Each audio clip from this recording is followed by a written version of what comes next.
It's BK and Ferrario on 101 ESPN.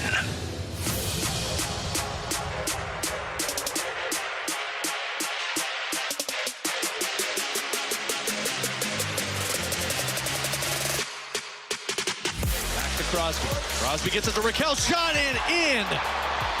Crosby finds Raquel in the slot. One-time shot beats Joel Hofer. A power play goal for the Pittsburgh Penguins. Koivunen, 26 seconds to play. He'll skate on. McGrody in front. They score.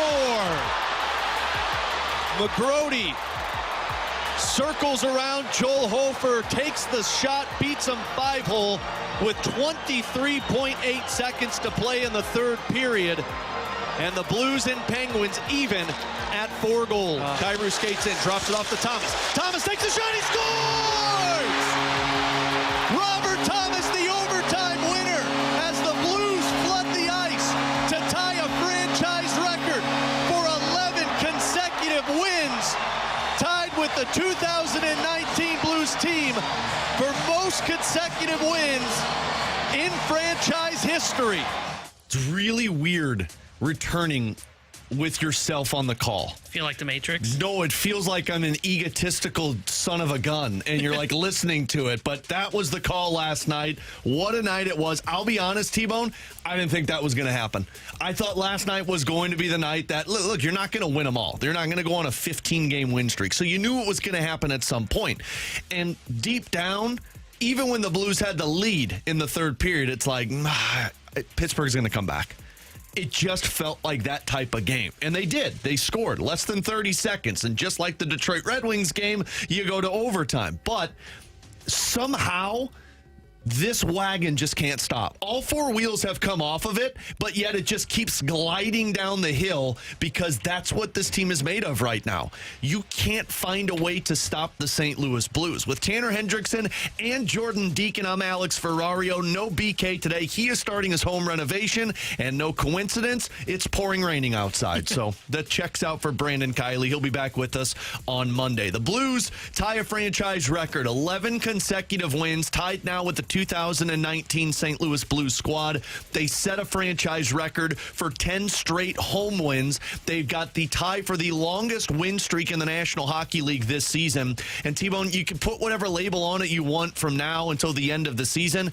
The Blues are continuing to find ways to win hockey game. That was a game, much like the Red Wings, to where they didn't have their best stuff. They didn't look like the same team that we saw in the beginning of this 10-game, 11-game win streak.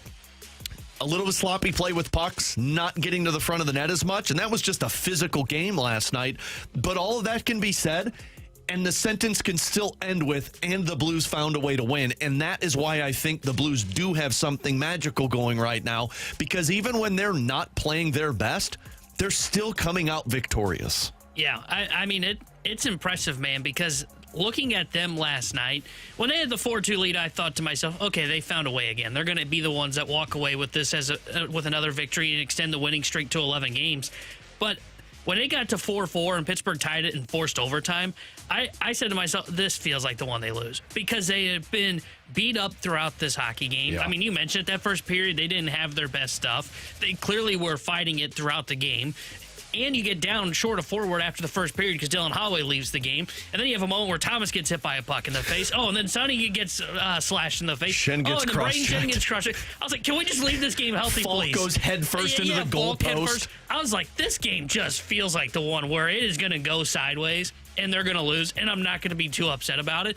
And yet then I look up and they go into overtime and they get a power play because of, first off, great strategy from Jim Montgomery. Sundqvist go take the faceoff, win the faceoff, and get the hell off the ice because we're bringing Kyrou back on there. Did you see how he won the faceoff too? He jammed it backwards so it went out of the zone so that they had to tag up and get it. It was brilliant. And then, of course, what's that lead to? Kyrou's the one who draws the penalty. They go on the power play, and then Thomas scores the game winner. Like, I just don't know what to say about them anymore because, like you said, 3 of their last 4 games, they have not played good hockey. For a period, I should say. They've been good outside the first period for most of those games. And I keep looking at it and go, this is the one. This is definitely the game. and then they find a way. And that is the most impressive part of their ability to, even though it might be their C game for a decent chunk of it, to walk away with 2 points. That's what's been so impressive about them throughout this run. Let's hear from Jim Montgomery, because he had 2 quotes that really stuck out to me that I think kind of tells the story of where the Blues are at right now. As Tebow mentioned, 3 of their last 4 games they've had to have come from behind victories, and in their last 4 games they've been 1-goal games. First, Jim Montgomery on how this team's finding ways to win. Energy. We just don't seem to have juice, and it's going to happen, but it's a sign of a good team when, you don't have the expression hockey players always use, we don't have our legs, and we're still pulling out wins. This is a hard league to win in, as we found out earlier in the year. And when you take wins and you're not at the top of your game, it's a good sign that you're managing the game as well as you can to stay in it. And that's part of it. The legs, you heard him mention. The last game, it was our brains just don't seem to be there. But first period may have looked lesser than what they typically are. Second period, they came out and outscored their opponent 3-1. And then, of course, the third period is the one that Jim Montgomery harped on. We have won all kinds of different games, but I am not happy that we were up 4-2 in the third and we went to overtime. We have to close out games. We have to get better. He's right. Now, look, it hasn't happened very much, T-Bone. I looked back on it. In this 11-game win streak, they've only coughed up the lead twice. The other one was where they did it against the Vancouver Canucks, where Brock Besser got that shot late that sent it to overtime and the Blues won, and then last night. But they have allowed their opponent to get in front a couple of times. They've had these games being close. Some of that, to me, is the legs for how many games that they have played over this last stretch. Sure. Some of it is the bodies and the toll that the injuries that are probably piling up once you lose a Dylan Holloway and things start to get sporadic. But even with all of those being said, it's still a group that's confident in what they have right now. Yeah, what's so fascinating about them being able to get through all of this is I think you're right. I think they are a group that looks tired. They feel like a team that is kind of really pushed themselves on this winning streak. And now that they have kind of gotten to, they're not locked into a playoff spot, but they can kind of feel it. You can tell there's kind of that, okay, we're finally here. I think you're starting to see that from the St. Louis Blues. They are finally starting to, I don't know if relax is the right word, but to Montgomery's point about, hey, we've got to close out that game. The reason that if I'm Jim Montgomery and I'm frustrated about the way that one went last night is because they didn't close it out, which means you didn't end up playing to your team identity, which is their defense. Yeah. Their defense wasn't as solid as it needed to be to close out that hockey game, and that's what's allowed them, though we've mentioned, hey, 3 of the last 4 kind of have had a weird first period. Their defense allows to buy them time, typically offensively, of they're going to play really shutdown hockey. Maybe they don't get their legs. Maybe they don't get in on the forecheck in the first period, or maybe it's the second period when that doesn't happen. But defensively, you buy yourself time. And last night, though I didn't think they were awful defensively, they weren't at the level that we have seen, and that's when they end up blowing that lead. Hofer lets you down a little bit there towards the end. But, hey, as Jim Montgomery said, credit to the Blues because they found a way to win. Because you look at all the statistics from that game last night, Blues outshot 28-19. You look at the advanced numbers, Corsi percentage, 59% to 41% in favor of the Penguins. Penguins had 2.45 expected goals for compared to the Blues, 1.65.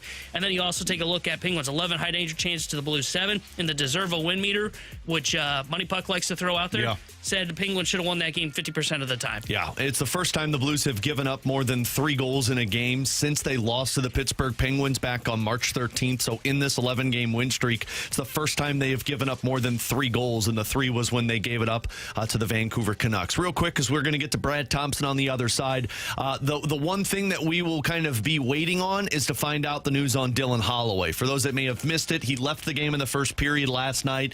To me, and I know, T-Bone, you texted me about this, it looked like he got crunched along the boards. He winced immediately when he got hit. He did take another shift, but then he left the ice in the first period. They called it a lower body injury. The Blues skating about 17 minutes out at Centene, so we'll find out if he's healthy enough to come back or if this is kind of a day-to-day certain thing. I don't expect it to be a long-term one, but we'll wait to find out from the Blues a little bit later on today. And we'll talk more Dylan Holloway coming up in about 15 minutes with with Tanner Hendrickson and Jordan Deacon. I'm Alex Ferrario. When we return, Brad Thompson, our weekly guest here, a Cardinals analyst on FanDuel Sports Midwest. He's going to join us to preview Cardinals and Boston Red Sox. We'll get to BT next here on 101 ESPN.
Giving you the picture, the real big St. Louis sports picture. It's BK and Ferrario on 101 ESPN. We're hanging with Brad Thompson on 101 ESPN. Hanging breaking ball from Brad Thompson. And boy, does he get a swing on it. Lift and separate and see you later. Hanging with BT is sponsored by St. Luke's, ranked top 2% in the nation for cardiac surgery by Health Grades. Visit stlukes-stl.com.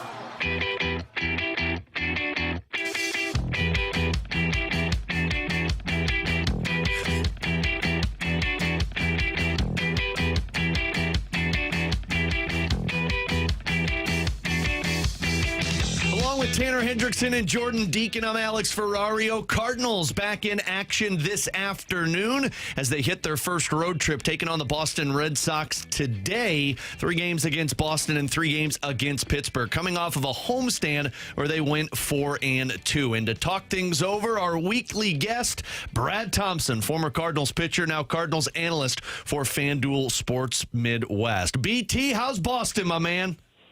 Man, it is great. It's a beautiful day here at Fenway. It was a rainy off day yesterday. It's supposed to be rainy tomorrow, but opening day here with the Red Sox is going to be a special one. I am curious, BT. Like, obviously, the home opener in St. Louis is something that every baseball player talks about. What's it like when you get to see other home openers? It's fun, man. It is, and especially one like Boston coming here with all of the history and the tradition and just the ballpark itself. There was a real buzz just driving the bus up to the stadium this morning. People, families and fans just kind of walking around. Just a great vibe. So it is special. There is all the pomp and circumstance of an opening day. Your starting pitcher, you got to be on a little bit different routine. A lot of times for a young guy, that's not an easy job to do. But a veteran in Eric Fetty, so he'll be good to go today. And one guy that will not be on the active roster for the Cardinals for this opening day in Boston, though he's there with the team, I believe, is Nolan Gorman. Cardinals placed him on the IL today, BT, with the right hamstring strain, and they recalled Thomas Saggese. I'm curious your thoughts. How do you think they're going to use Thomas Saggese with this ball club now? Yeah, I would say sparingly at this point. I mean, it's not like you're forced to get him at bats, but all that Saggese has done is hit everywhere you've put him. I mean, you guys know the numbers, and he's a versatile athlete. You can throw him all the way around the infield. So if somebody needs a day, then you'll be able to place him in. We were talking to Ollie just a few minutes ago, and he was saying the hope is with Gorman that it's actually going to be a pretty quick stint.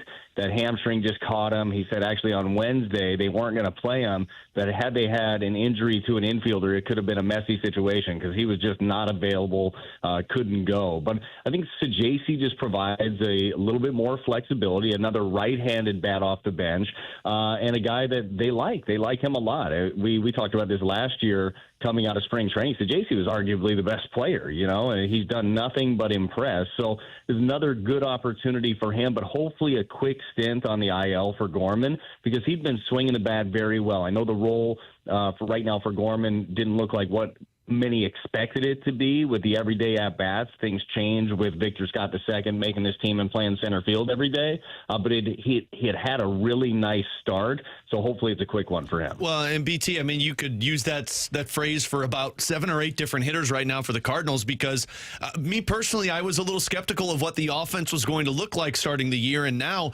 you're seeing some really good positive returns. What's the feeling, at least around the players, with what they've done so far offensively? Yeah, well, first of all, I mean, everybody believes in their abilities, right? So, internally, they knew that they could be this sort of offense. But, yeah, outside looking in, of course, that was the one thing you didn't know. I thought I knew last year one thing about the Cardinals. I thought they would hit, and that's the one thing they didn't do at all last year, right? So it's crazy what to expect. But this year, what really stands out is the approach of these guys. What really stands out is the situational hitting, the ability and the want to go the other way. We see it a lot. We've seen it with Arenado. Arenado's going the other way and taking his RBI, especially as you got a second baseman that's pinched up the middle. He'll do that. But everybody just has a good approach. I've been really impressed with Jordan Walker, for instance. Walker is seeing more pitches than he saw a year ago. He's cut down his strikeouts. His hands are more quiet. I just feel like Cardinals' new hitting coach, Brad Brown, has done a very good job of connecting with his hitters on an individual basis, and it just seems like they're really bought into the approach. It's a winning style of baseball that we're seeing. It's not just a group of 9 guys going up there and flailing and trying to hit a home run here and there. And BT, for me personally, just body language, watching it on the broadcast, they seem more confident and calm at the plate. Is that because of Brad Brown's change with them? Well, I think it could certainly be a part of it. Again, I think that he's done a good job of connecting with different players. And then for some of the young guys, some of that calmness comes in experience, right? The fact that they have been there, done that. Victor Scott II, for example, 53 games in the big leagues last year. I'm sure it went pretty fast for him. I guarantee things got sped up. Well, when you have the opportunity to have an off season and then come into spring training, you kind of know what to expect. Same thing with Jordan Walker last year. The year didn't go the way that he had planned it to go, but he knows what to expect. I think experience is something that really slows things down. So you are seeing it in the moment. You're seeing it, and I'll use Walker again as an example because we all know the kind of upside that they hope he has, and you can see the skill set. When I watch him take an at-bat, he's not jumpy. He's not taking pitches out on his front foot like we saw him. He seems like he's allowing the game to come to him. And if he can keep that up, I mean, he's got a chance to unlock something special. And BT, one guy, another young guy that's looked great at the plate is Ivan Herrera. But the big question with him is still the defense and the arm strength behind home plate. I know the Cardinals have talked about, hey, we're going to try having him throw from a knee. This series is really going to test his work because Boston is 4th right now in stolen bases in Major League Baseball. My question for you is, how good do you think he has to be defensively behind the plate to make sure that his bat stays in the lineup? Yeah, the hard part is, and he does a good job framing. He's good, he's still working through the pitch calling, but he's gotten better and better at that. The arm kind of is what it is right now, and we have seen from a knee, the release is quicker, it gets down there faster, but I still think that you're going to see late in the game, a tight game, that if you've got some burners coming up, I still think that you're going to see Pages out there, and it's not ideal. Like, a manager doesn't want to pull out his catcher. But when you fight for an entire game, and that could be the difference at the end of it, of having somebody that can catch and throw very, very well, like Pages does, then maybe you do have to make that one. But look, credit to Herrera. He's putting in the work. He's doing all the things that he could possibly do, but it's not going to change overnight, and the arm strength isn't just going to magically be there for him. So I think that he just needs to keep working on it, and more so the transfer and everything just being as quick as he possibly can. But I still think we'll see some of these shifts late in the ball game, and it's a selfless thing, right? It's about winning games, and if you have to piece it together like that, you're good to go. You'll still get him his at-bats, but you're thinking late in a ball game, maybe you bring in that defensive replacement. BT, we've talked a lot about the offense that we've seen so far, and we already had one time through the rotation, and to me it looked really good. What do you think is going to get tested more in this road trip? Do you think it's going to be the hitting or the pitching? I think that this is going to be one. This ballpark tests pitchers for sure. There's so much to it. Actually, we were on the bus and Ricky Horton and I were talking about how when you stand on the mound here, it feels like that monster is on your shoulder. So it really does. I mean, it's crazy. How closed in you end up feeling there. So I think that for some pitchers that especially have never been here, and actually Eric Fetty, today's starter, has not pitched at Fenway. And on the flip side, neither has Walker Buehler. So both of these guys are going to be in for a first. But I think that ends up getting tested. But right now, just totally as a baseball club, you're still getting tested. You know that, especially when you head to Pittsburgh, they've got a high-octane pitching staff. That's going to be difficult. But the consistent approach that this team has taken, so pitching staff is pounding strikes, they're not walking hitters, they're going after the opposition. I totally agree with you. The first time around the rotation, really good. And even Sonny Gray the other day, I know, you look at his line, you're like, that doesn't look good. The grand slam changes things quickly. He punches out 9. He was throwing the ball really, really well. So it's very promising what we've seen early on. But I expect, every day in the big leagues is a test, right? Both sides are going to keep getting tested. These young hitters, the league and the opposition is going to keep getting a book on them. They'll make adjustments, and I look forward to seeing what kind of adjustments the young hitters are able to make accordingly. BT, speaking of the Green Monster, do you have a lot of fond memories at Fenway? I hate you. You know that. No, BT, full disclosure here. That was a Mike Ryder question. question. Know that was a Mike Ryder question. You know that I love you more than Mike Ryder does. Yeah, so I've had this conversation with a couple of players today, and I was talking to Dusty Blake, Cardinals pitching coach, and I just pointed at a locker, and it's the one that Andre Palante is in currently, and I said, that's the one. And he goes, the one for what? It's like, that's the one where I punch myself in the head and knock myself out because I had anger issues and I ran out of things to hit. So our great statistician helped us out. So it said announcers at Fenway was like the little highlight. It says Brad Thompson, one appearance. Fenway, May 30th, 2010, while with the Kansas City Royals. An inning and two-thirds, 7 hits, 6 earned runs. You'd knock yourself out too, Alex. I mean, it just wasn't great. Capped by a 3-run home run by Big Poppy to dead center field. It just was not my day. So first day that I was here, I thought this was the coolest place ever. Papelbon was coming into the game. I was like shipping up to Boston. It's loud. I'm like, the energy here is great. I love this place. Second day I pitched. I hated it. It was awful. I want to apologize to you, BT, because I don't like bringing up bad memories, but Ryder forced me to say that. That's okay. No, I get it.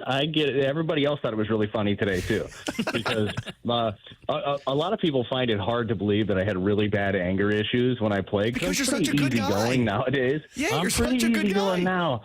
But boy, competition brings it out of me. Don't play any barroom games with me. I get angry at those too. Understandably so. Well, you won't get angry today, BT. You're going to be in a great mood. It's Fenway. It's the home opener. Enjoy this road trip, my man, and we'll talk next week. All right. You guys have a great rest of your show. Have an awesome weekend. I'll talk to you then. There you go. Brad Thompson, FanDuel Sports Midwest, with us from Fenway, where he's going to call with Chip Carey today, and he was on the Callier and Thompson hotline. Boy, that is quite the story for BT. I knew it, but I felt like I needed to ask it, I felt dirty. I had no idea I wasn't sure if that was where he knocked himself out or if that was where he said, I don't know, kick a puppy. Yeah, when he first said the locker room, I thought that was That's what I thought it was. I didn't realize it was punching himself in the face. Ryder did, and now BT's going to hate me. I'll have to text him and apologize to him. But Brad Thompson, if you missed any of that interview on the Cardinals, you can check it out after the show up on our podcast page, 101ESPN.com, which is always sponsored by Schaefer Door Company. We will get to some of your texts on the Air Comfort Service text line, 314-399-9646. That'll be at the bottom of the hour, as we'll have Ask Us Anything. It's a Friday, so you can throw anything at us on our text. Also over on our YouTube chat, The Graveyard, where you can chime in over there. Splashback Deuce, Panther Claus 2025. Gator is in the chat, and you could jump on that one. Our studio cams brought to you by the Air Alliance team. But coming up next, with Dylan Holloway's lower body injury and the unknown if he's going to be available by Saturday, Jimmy Snuggerud got double shifted last night. Would you be okay if we saw more of Snuggerud in the top 6 because of Holloway's injury? We'll discuss that and hopefully an update on Dylan Holloway coming up next here on 101 ESPN.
101 ESPN Sports Center.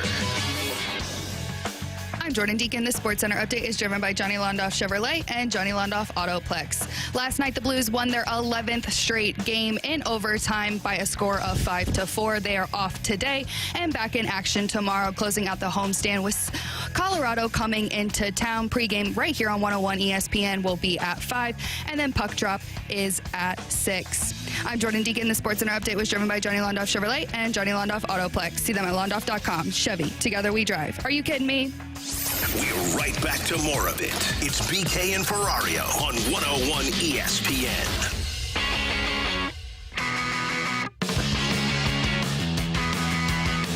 But Snuggerud takes it away and skates over the red line. Snuggerud in on the rush. In, pass, scores! Snuggerud faked the shot, made the goal line pass to Jake Neighbors. Neighbors tucks in his second of the game.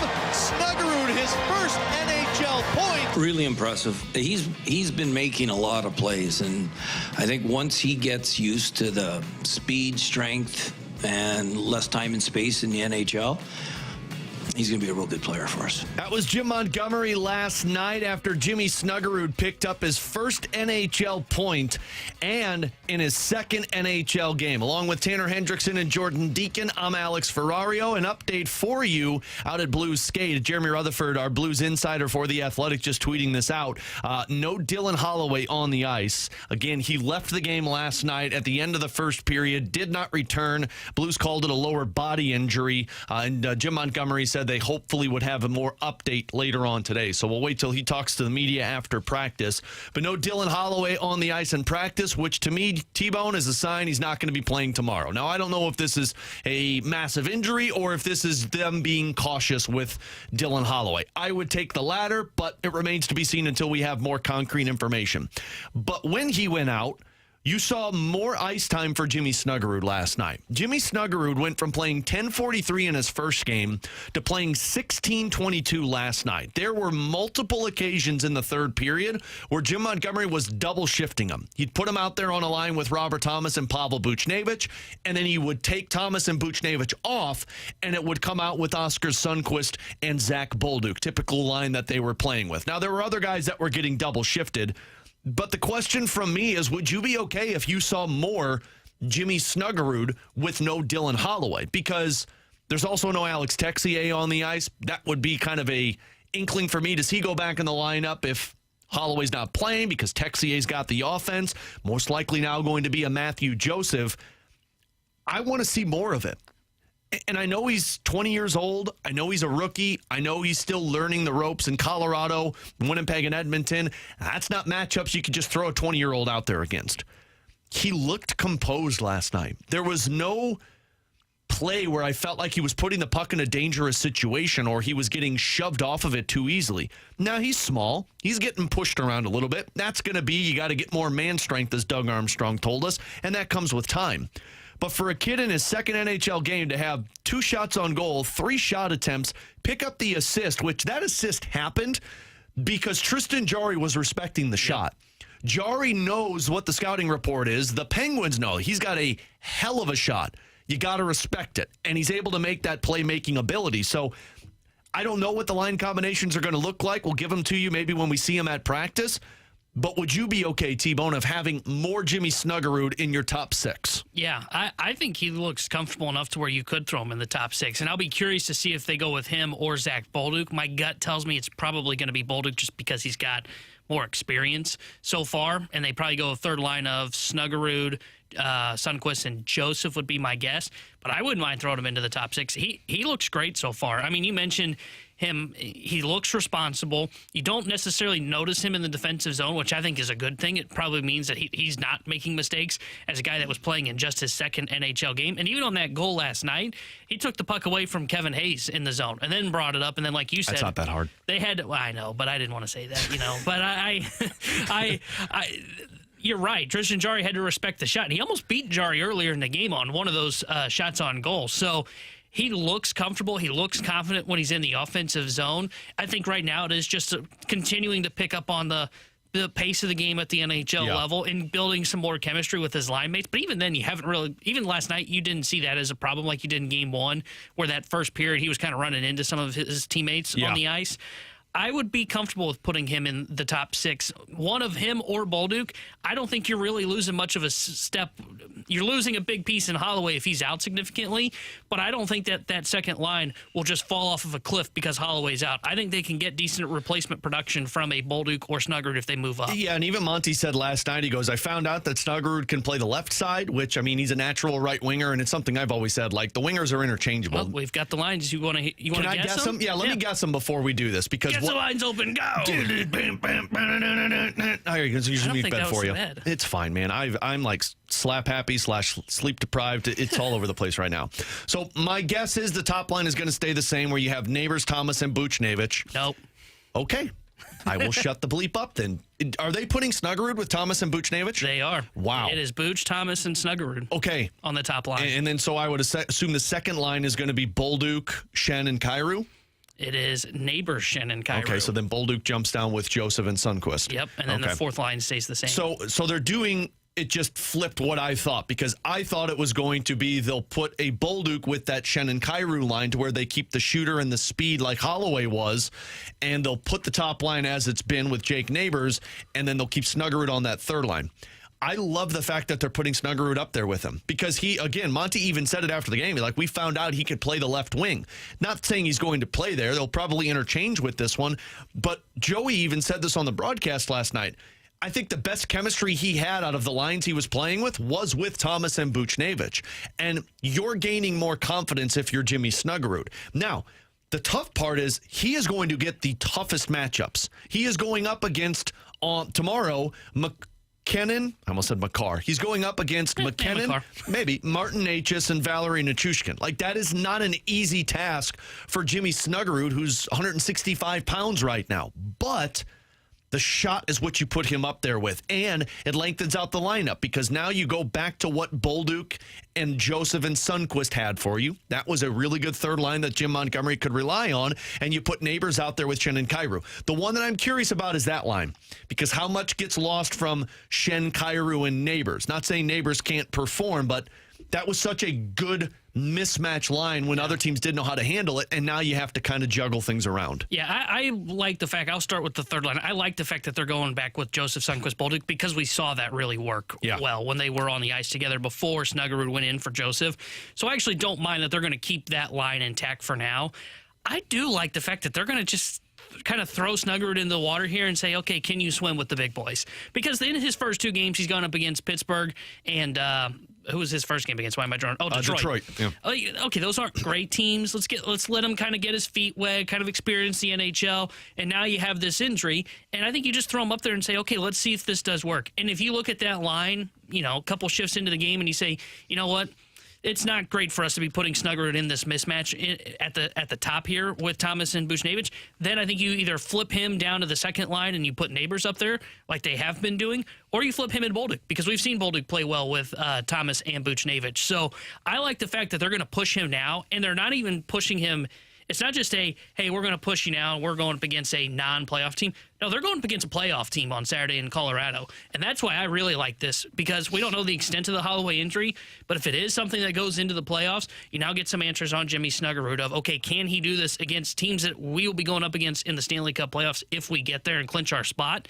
Same with the case of, okay, even if Holloway does come back, it's nice to know if Snuggerud can get up there rather than experimenting with this if we get to the playoffs. And you know why you put Snuggerud up with Thomas and Buchnevich is because you got 2 of the best defensive players on the ice 100%. with them. So when Snuggerud makes a mistake, because he's going to make one, those guys can cover for it. So Snuggerud getting that top time. And me personally, and I know it's only 2 games, I've seen everything I need to know. He's a playoff player for you, because he's got a shot. Watching Tristan Jarry have to respect that shot so much and him make the play, that's where he becomes lethal. And you also keep the chemistry going with Robert Thomas, who he's playing on the power play with. We got this text from Bones on our Air Comfort Service text line, 314-399-9646. All caps, what's going on with Holloway? Exclamation point. So Holloway, he got pinched along the boards last night in the first period, and watching the replay, he winced immediately. I thought originally it was like a shoulder. but they called it a lower body injury. And T-Bone, you said watching it looked like his leg got pinned against the boards. Now, here's the positive. He didn't need any help getting off the ice. He went back to the bench and then took 2 more shifts before the end of that first period where he did not return. So that's a positive sign. My assumption, and you never like to assume with injuries, but it's something that they're being cautious with. This isn't anything to where it's like, yeah, he's going to be out for 6 weeks. We could find out more from Jim Montgomery. You don't replace this guy. Like, there's no like, oh, what are they going to put in the... Snuggerud's going to play top 6 minutes, top line minutes.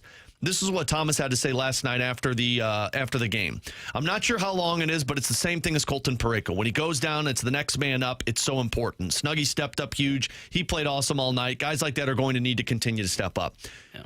The system they have in place with what Jim Montgomery is trying to accomplish has nothing to do with the players and everything to do with what they're putting on the ice. Like the system that they're using, as long as you play into that system and you do it responsibly, they'll be fine.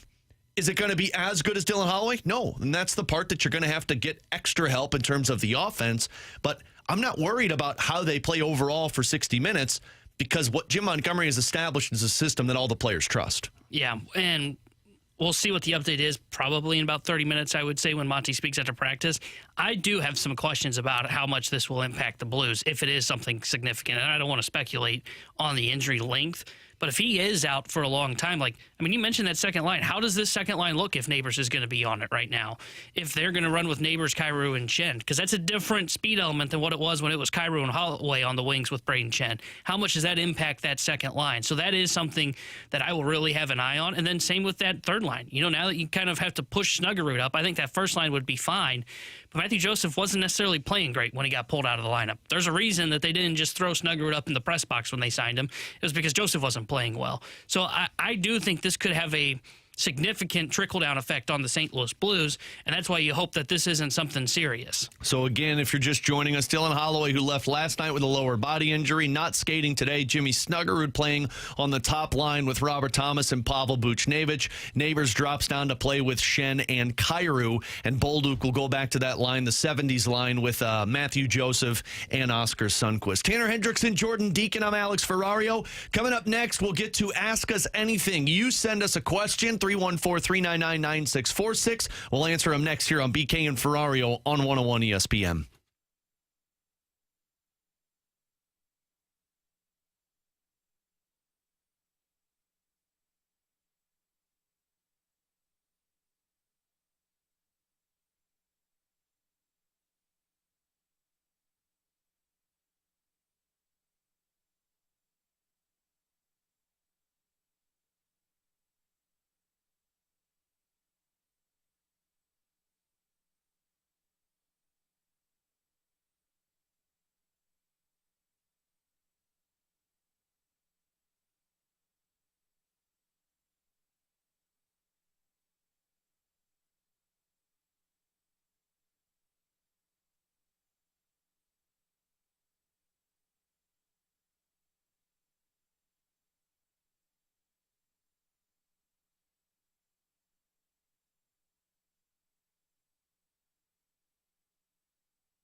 This is exactly where you want to be listening to us. It's BK and Ferrario on 101 ESPN. You've got questions, we may have the answers. Maybe. It's BK and Ferrario's questions and answers on 101 ESPN. 314-399-9646 is our Air Comfort Service text line. Our YouTube channel, 101 ESPN STL. Our studio cams are brought to you by Air Alliance Team. Our mic drop, Scott Lee Heating and Cooling Company mic drop on the 101 ESPN app. We are going to get some mic drops coming up in the 1 o'clock hour, I believe is where it is, right, T-Bone? 1 o'clock hour, We're going to get to them. Are you starting to buy back in?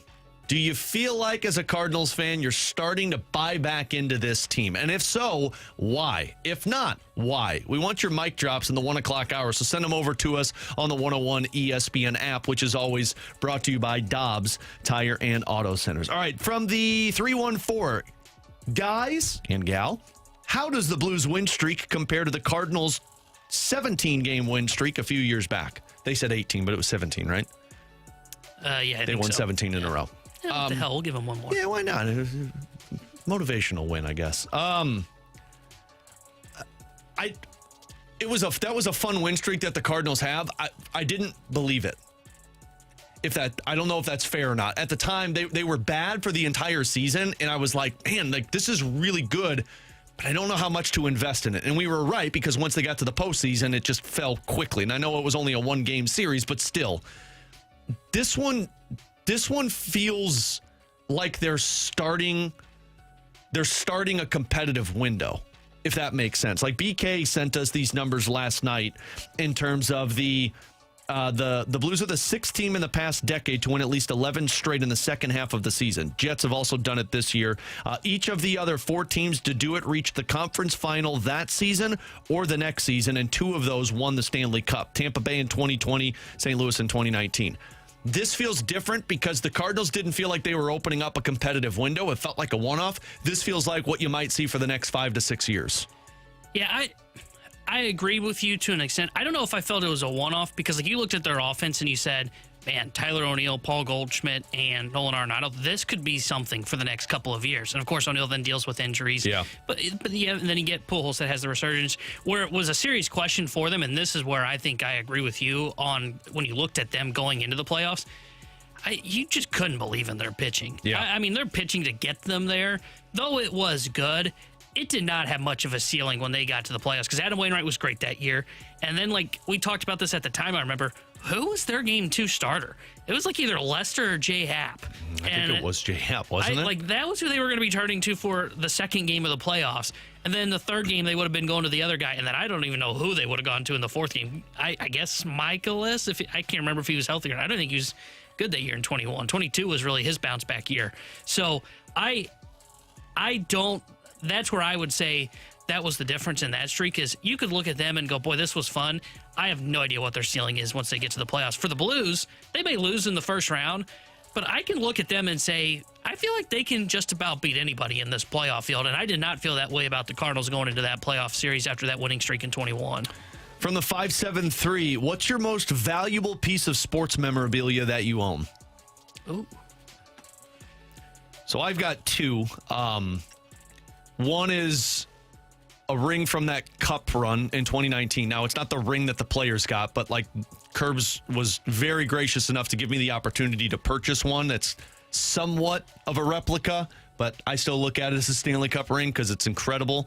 And then I have a signed Alex Ovechkin jersey that in 3 goals, that thing is going to be my prized possession. Wow. That's a college fund for a kid.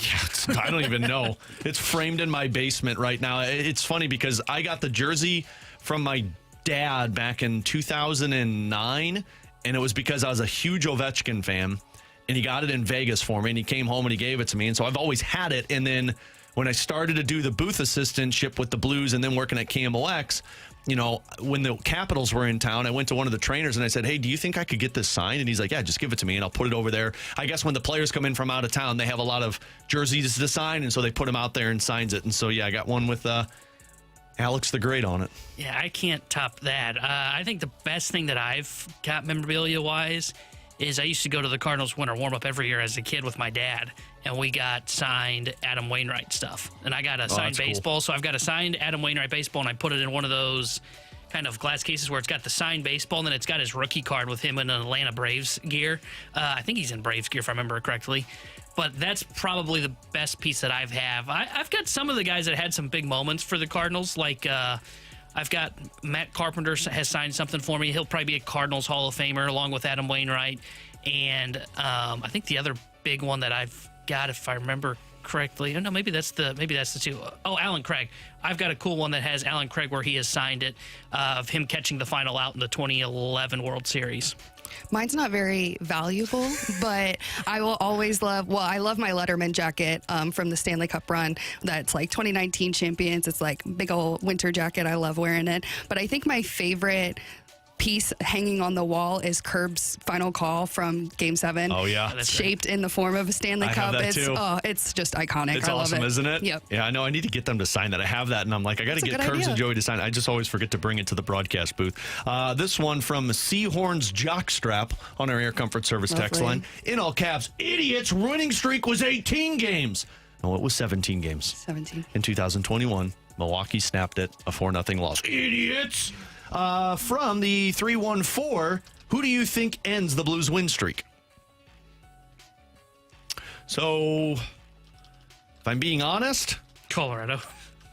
No. Tomorrow. Part of me. It's just because, like, that Pittsburgh game, man, there was just so much that went into that. Like, they play well against Colorado, at least lately, and they play well against top competition. But, man, when you take Dylan Holloway out of the lineup, that is not an easy thing to replace. So it's one of Colorado, Winnipeg, or Edmonton. Like, that is a tough stretch to go through and just continue to win. I think because of the momentum right now and setting a franchise record, I think they'll be good Saturday, and Binnington's expected to play in that one.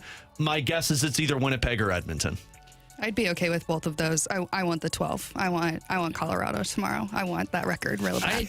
I think they'll set the record tomorrow. You think so? I mean, they are running on fumes, Yeah. and they got beat up last night in that Pittsburgh game. I think they take care of business here at home. If that game was in Colorado, I'd probably view it differently. I think Winnipeg's the one where they lose on Monday. Yeah. It's where they set the new record. They kind of have that moment of, okay, wow, look at what we've accomplished. And then all of a sudden they go to Winnipeg. And then you got the travel on top of how many games they've played. Right. And then you add in the fact that if Holloway's not available for that game, I could see where that's the letdown. I don't even know if I'd call it a letdown spot. Yeah. It's a little cruel to say after winning potentially 12 in a row. You tie a franchise record, it's not a letdown at all. It's like, I'm frustrated. If they don't win 15 in a row, this team stinks. Tanner Hendrickson, Jordan Deacon, I'm Alex Ferrario. Appreciate all the questions that you're sending in on the Air Comfort Service text line and over on the Graveyard chat. Cat Dad Gamer sending about 7 of them. We didn't get to them, Cat Dad. I promise. We'll get to yours a little bit later on. But we've got Mike McKenna coming up on the other side, our weekly hit with our favorite Mike and favorite goaltender in the National Hockey League when he played, as he's on due to being a part of Macadoodle. So he'll hop on with us and talk about this Blues win streak next here on 101 ESPN.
St. Louis. It's BK and Ferrario on 101 ESPN.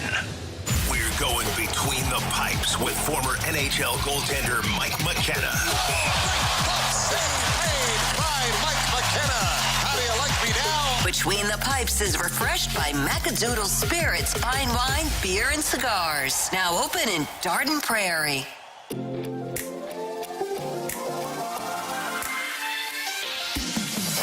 Along with Tanner Hendrickson and Jordan Deacon, I'm Alex Ferrario. No BK today. He's doing some home renovations, so he'll be back with, I would assume, plenty of stories on Monday here on BK and Ferrario. But we're coming off of a Blues 11-game win streak last night, tied for the franchise record, a 10-game record homestand win streak that the Blues have set. And to talk all about it, we welcome in our favorite former NHL goaltender and now who joins us on behalf of Macadoodles, Mike McKenna, with us on the Collier and Thompson phone line. Mike, how are you, buddy? Hey, doing good out here in Darden Prairie. Just a little bit on the wet side out there, eh? Holy cow, it's raining like crazy. We can't get away from it. I've texted my wife like 7 times to find out if my basement has flooded yet or not, Mike. I might need a boat to get home. I'm in the same ballpark. My parents are making sure I watch the house for them for a little bit here, and they tend to live their house gets some water in the basement, we'll put it that way, so I'm getting the daily call. Hey, how's the drain doing? So, the things you do for loved ones, water in the basement. That's got to be at like top 5 on the list, right? Water in the basement and probably build an ark once you get back home in the backyard, Mike. But let's talk about this Blues team, because no matter if they have a great game and blow their opponents out like they did against the Montreal Canadiens, or they're coming from behind, Mike, this team continues to find ways to win hockey games. And I know people don't like comparing it to the 2019 Stanley Cup champion, but it's hard not to when you see a team doing so much every single night consistently. Yeah, for sure. 11 games in a row is nothing to sneeze at, and it's been against good teams. It's been against lesser teams. I mean, even last night against a team like Pittsburgh, they've got plenty of skill, plenty of experience, and the Blues found a way. But I tell you what, I really just didn't like that game very much. I know, like early on especially, is the loosest I've seen the Blues in their own defensive zone defensively, and it just seemed like they weren't moving their feet. And it got better as the game went along. But to still get up 4-2 and then find yourself having to go to overtime, I actually think last night's game is going to be a bit of a wake-up call to him, that you can't just waltz through everything. And, especially with Dylan Holloway out, this might be a little bit different look. If he is out, we will say, because we don't know yet. But it'll be interesting how they rebound from this, I think. I'll stop you there, Mike, because we do have an update. Matt DeFranks just tweeted this out. Jim Montgomery said, look, Holloway is out for at least the next 2 games. They're still waiting on full doctor's results for full prognosis. So from a hockey player, Mike, you could tell us if that sounds bad, if that sounds good, and how do you recover losing a guy like Dylan Holloway? Yeah, no, I think for St. Louis, this isn't great. I mean, but if you're saying 2 games, hey, man, that means what? You're going to miss a week? Well, there's not many injuries that take 1 week to recover. They tend to be 2 to 4 to 6 weeks. So kind of my impression from this is that if they think he might be back by Tuesday, it's maybe something soft tissue and it won't be bad. But I do worry this could turn into a 2 to 3 week type of pull or strain or something, which really may not be that bad, though, going into playoffs to have a little rest for Dylan Holloway. And when you got Jimmy Snuggerud you can put in the lineup and move some people around, put others in, I think the Blues will be okay. And Mike, I was going to ask you about Jimmy Snuggerud. 2 games. Last night ends up getting 16 minutes on ice, gets his first career point. What have you made of his debut with the St. Louis Blues, and what do you think they've decided today at practice? They're going to put him on that top line with Thomas and Buchnevich with Holloway being out. Well, I mean, the first thing that comes to mind when I see him is just how powerful Snuggerud looks with the puck on his stick when he's skating. And there's other Blues players that look similar to that. Holloway's one of them. He's a left-handed version of what I think kind of at times Snuggerud might be able to look like with that puck. It's just he's got a really aggressive stance with it, and you can see why he was such an effective goal scorer in college, because the way he carries the puck, he can either release that shot or make a pass without changing the angle a great deal. It's just kind of his natural cadence to how he carries it. So, like last night on Neighbors' goal is a great example to pass across. Nedeljkovic, the goalie for the Penguins, had to honor Snuggerud coming down the wing, because that short side off of Snuggerud's blade is right there, high glove side. flick of the wrist and it's over to Neighbors. So that's one thing. I thought his defensive game started to get a little bit better last night. You're adapting and, out of position at times, but man, he's exciting though. Skates well with the puck, can shoot the puck. I think he's looked like he fits at the NHL level. Mike, when you look top to bottom, and I know Holloway not being in there kind of makes a little bit of a difference with this, but going into the playoffs, they're one of the few teams that I can look at and say, I don't know who you game plan against, because Robert Thomas right now is playing like one of the best centermen in the National Hockey League. That Kyrou Holloway-Schenn line has been so locked in, and Jim Montgomery now has the ability to kind of float guys into different positions, whether it moves Bolduc up to Thomas and Buchnevich's line or a Snuggerud up to that line. They seem very dangerous with their versatility. I think it's basically because what you described is the Blues actually have 3 full lines worth of players that are probably capable in the NHL of scoring 20 plus, whether it's this year, next year, down the road. Not sure Oscar Sundqvist is ever going to do that anymore, but like Snuggerud, Bolduc, even Texier, like they can mix and match. And what I like about the lineup right now is that it's a really good balance of left-handed and right-handed players. The Blues, it's something that kind of gets overlooked at times, but they are really, really balanced on both sides, and it's the D and the forward. So, some players are better playing their off wing, but Buchnevich can kind of do both sides, but Jordan Kyrou is a right winger. You know what I mean? Like, that's where he belongs, and Bolduc's done better on the left side, and it lets the Blues put players into a position where they have a better chance of succeeding when you not only have scoring depth, but you have great balance in the hand of sticks. And, Mike, I want to focus on one of those players that we've talked about, and that is Robert Thomas. Thomas is at over a point-per-game pace this season, 71 points in 65 games. Since the Four Nations break after last night's performance, he leads the NHL in points at 30. We had conversations, I remember with you, early on when the Blues somehow weren't winning 3 games in a row, about, hey, do they need to go out and get a superstar? Do the Blues actually have that guy internally, and we're finally starting to see, I don't want to say finally starting to see it from Robert Thomas, but it's now time that we kind of label him as a superstar? I think if he was on the Chicago Blackhawks or the San Jose Sharks, you'd be looking at Robert Thomas like he was way more elevated than what he gets for accolades with the Blues. Because he's got players around him that can make it go, and you're seeing that now, and that's helped.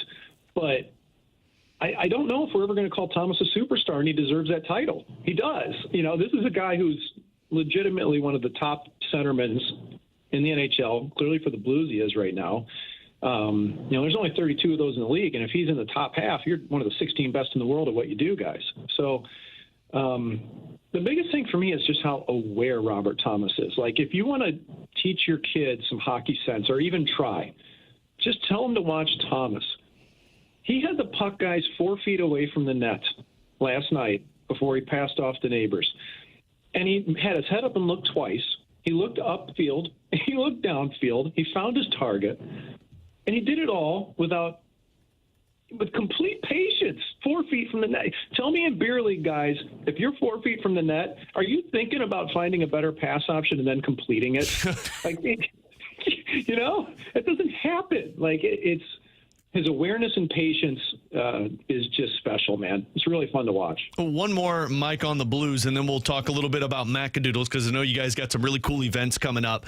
But I want to go back to what you said about kind of how the Blues have felt like they've been kind of waltzing through these last few. And, I mean, they've had 1-goal games in their last 4, come from behind wins in 3 of their last 4. Are you concerned at all of a potential letdown or come back down to earth for this Blues team in their final 5 games? Yeah, it's always a concern, but again, I think at this point the Blues know what they're capable of.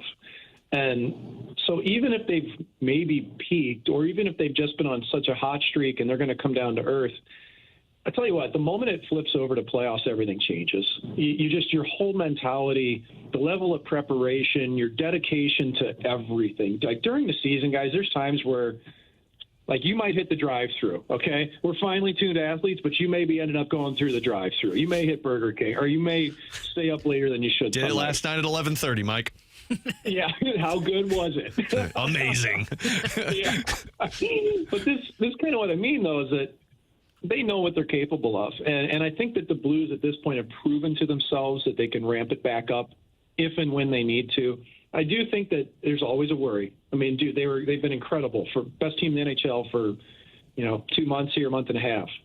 But I think at this point now, man, you got to play your cards, and you get Colton Parayko back, Dylan Holloway back. Man, this team starts to look even scarier than they already are. Of course, Mike is always with us here on BK and Ferrario every Friday on the Callier and Thompson hotline, courtesy of Macadoodles. And Mike, I know Eddie Belfour is going to be at Macadoodles soon. What else we got going on? Eddie Belfour comes to town on April 17th. We will have him at Macadoodles Darting Prairie. Super excited, a hero of mine. I've had a lot of people comment of how much they hated Ed Belfour, but they all seem to come into the store to meet him. So that's really encouraging. We've got some great wine events coming up. Next Wednesday on the 9th, we've got a Bordeaux wine tasting event that's going to be really good. And then we'll go to Piedmont, Italy 2 weeks later. These are events at $20 or so. You go on our website. You can sign up for these. Follow us at Macadoodles Darting Prairie on Instagram and Facebook, where we put all of our events, all of our deals. We're also going to have an adult Easter egg hunt on the 19th. There will be prizes. There will be allocated bottles within golden Easter eggs. You're going to have to buy them, folks, but you'll have a chance at some allocateds. We'll have them all out on the floor. It's going to be a fun event, and plenty more things to come here. We just had a great tequila one with Codigo last night, man. It was killer. We had some wobbly people walking out. Thankfully, we had some. Thankfully, Uber was working in the area.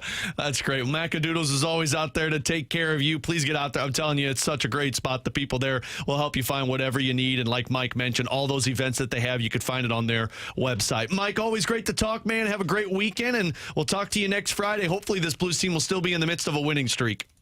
I can't wait. It brings great energy. And just a quick shout out to Greg from the St. Louis Blues Warriors. I know he's listening in. President of the organization, doing great things with the Warriors. So talk to you next week, guys. Thank you. Love it, Mike. Thank you so much, man. And again, Mike McKenna with us on the Callier and Thompson hotline. And if you missed it at the beginning, we did get an update from Jim Montgomery on Dylan Holloway. This is Matt DeFrank's tweeting it out of the Post-Dispatch. Jim Montgomery said Dylan Holloway is out for at least the next 2 games. He's currently at the doctor waiting for full results on the prognosis. I know that sounds bad. That could just be they're going to get the MRI and it's like, hey, what are the results? And like Mike mentioned, could be soft tissue, could be a couple of days. Being out for at least the next 2 games tells you they're being cautious. So I'm not concerned until somebody comes out and said, yeah, look, it's severe and he's going to be out for a couple of weeks. Yeah, I'm kind of with you. I'm not overly concerned. I'm not necessarily overly excited based on this news. 2 games is a lot with no Dylan Holloway. Two games will be a lot, but like you said, I mean, no need to rush him.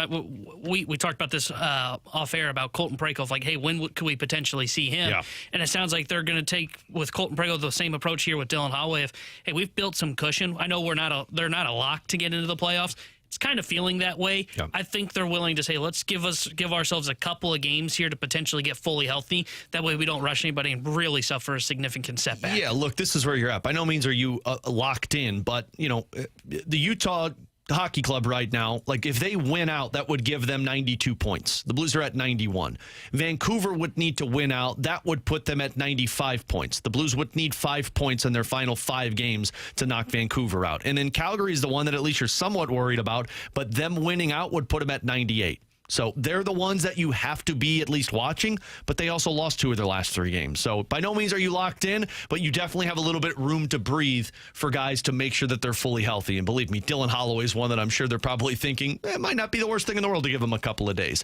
With Tanner Hendrickson and Jordan Deacon, I'm Alex Ferrario. Ben Bishop, another NHL goalie, he's going to join us coming up at 12:30 to talk about the Frozen Four that's coming to St. Louis, talk about this Blues hot streak, and maybe a couple of other nuggets we'll get with Ben Bishop. So we'll get to him in about 15. But coming up next, Thomas Saggese is now with the Cardinals club. What's his role going to be? We'll discuss next on 101 ESPN.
Giving you the picture, the real big St. Louis sports picture.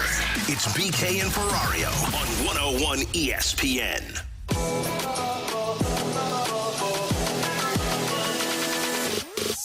We found out earlier today that Nolan Gorman was headed to the injured list, as it's the 10-day injured list. It's retroactive on April 2nd, so not going to be out that long, but it's an issue with his hamstring where he was running from first to second a couple of games ago. And in his place, they're bringing up Thomas Saggese. Of course, Saggese, the player that they got in the trade deadline acquisition a couple of years ago, he's their he's their fourth best prospect right now. And for Memphis, T-Bone, he's been playing. He's had 16 at-bats with 4 hits. He's got a home run. He's got 2 RBIs. He's playing well. He's a guy that could play multiple positions. So it's not surprising that he's one of them that they considered a call up. The question, though, that you had is, where is his playing time coming from? Because this isn't a lineup that you all of a sudden can just, we'll get a couple of reps for him here and there. They were struggling to find opportunities for Nolan Gorman. Now, they do play 6 straight with no days off, so maybe you can see him getting a game here, but there's not a whole lot of opportunities for Thomas Saggese. So the question is this the right call-up for the Cardinals? Yeah, I won't lie. I was a little surprised they called up Saggese, just because, not because I'm like upset that he's up with the team, because he is one of their better prospects. BK right now, you're upset with this one. And somebody that I thought they were going to try and get at bats for this season. But the reason I say I'm a little surprised by it is because I think he's just going to be up here and sitting on the bench. And we know John Mozeliak has mentioned multiple times, and I think he even mentioned it earlier this offseason, if my memory serves correct, that, hey, look, I don't like to bring up our top prospects when there isn't everyday opportunities. And that's not here for Thomas Saggese. Now, he could have a little bit of a role maybe against a left-hander that comes into a game. Maybe they try and bring him in. There's versatility, as BT had told us. He can play multiple positions around the infield. So maybe they like that, and that's part of the thinking.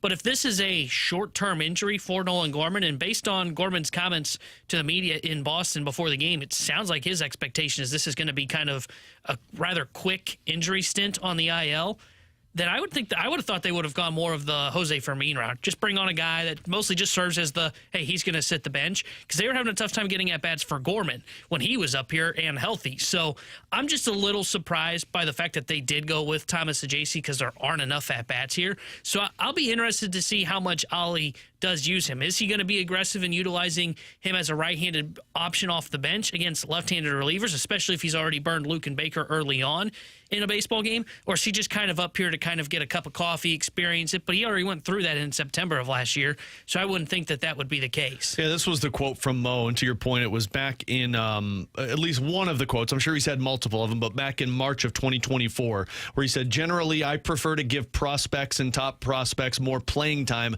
to assess their potential rather than keeping them on the bench. And that plays into this conversation. I do wonder, though, if Thomas Saggese was kind of on the fringe of potentially making this roster out of spring training. And that being said, you give him a couple of games. To me, I wonder if it's a little like what Dalibor Dvorsky was, to where you have him up here and you get him 1 or 2 opportunities. See, he's played already. Like, he was here in September, and that's where I don't think that this... Saggese? Yeah, I don't think that plays into this. Maybe, but... You're right. He did play here in September, but maybe it's just any opportunity you can to give them a taste of it. You know, you dangle the carrot in front of their head to say, hey, we want you to get back here, go back to Memphis and continue tearing it up. I don't know how much that applies in baseball, because he's doing well already for Memphis, and he's already on the track towards St. Louis. It's just a matter of no positions for him. I'm kind of with you with Jose Fermin, but he does nothing off of the bench for you. Like, the only thing he is he's a defensive replacement, and at least the way that they use Nolan Gorman, you know, he is a left-handed bat that you could throw into the lineup, and maybe that's what they're hoping Thomas Saggese can become for him. Yeah, the thing is for Saggese, is like, who are they going to, if they want to start him? I don't know who they start him against. Now, I think this is clearly a sign of how they feel about Jose Fermin defensively on the infield. I think this tells me they think that Thomas Saggese is a better defender at multiple positions, because what BT said when he was with us is, hey, they decided to make this move now just in case there was another infield injury, especially at second, short, or third. Well, yeah, and they don't like Jose Fermin at the shortstop position. Exactly. And I think this was hey, just in case something does happen, let's go ahead and bring Saggese on this road trip. I'm just curious to know if Ollie has a sense of, I don't know if pressure is the right word, but has an idea of, okay, do I need to get, how many at-bats do I need to get this guy? Or is it just essentially, hey, he's here for just in case of emergencies.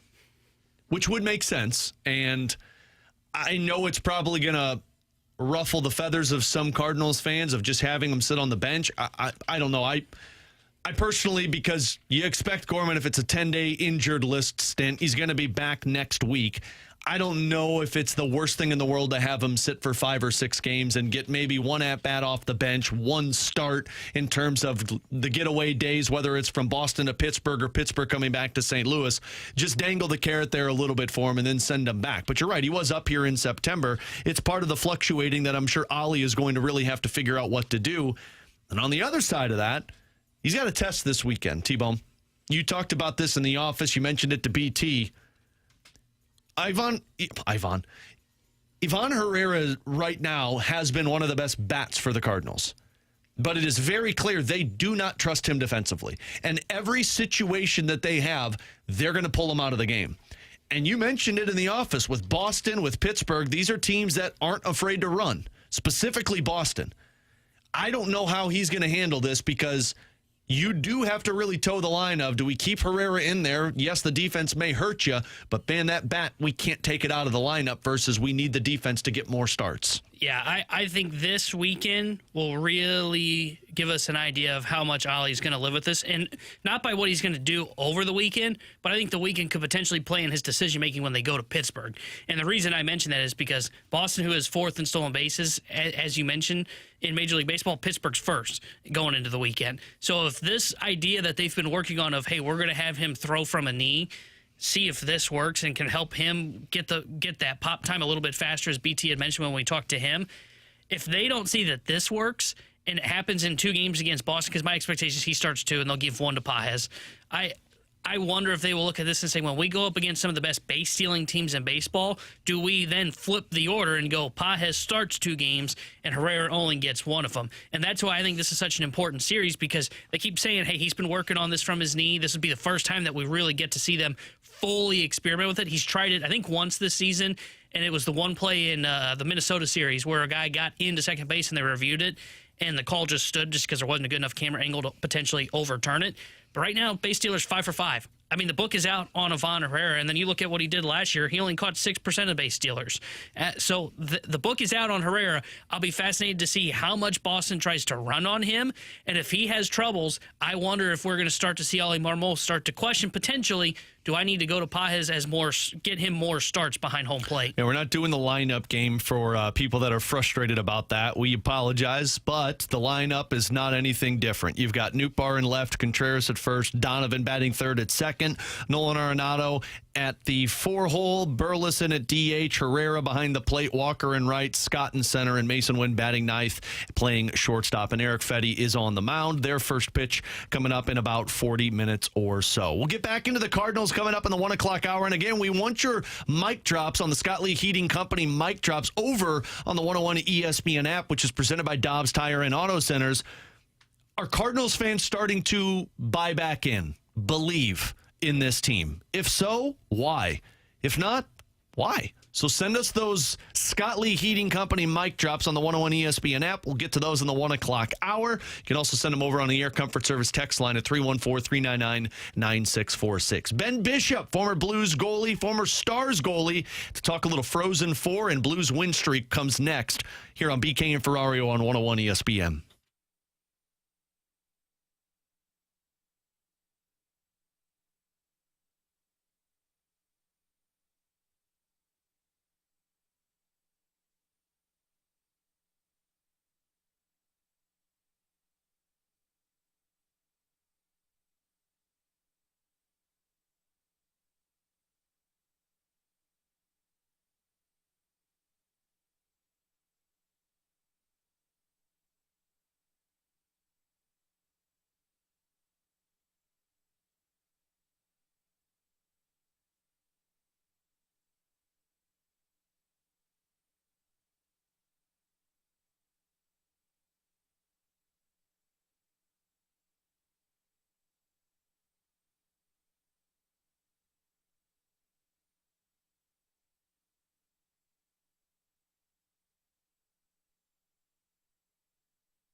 101 ESPN Sports Center.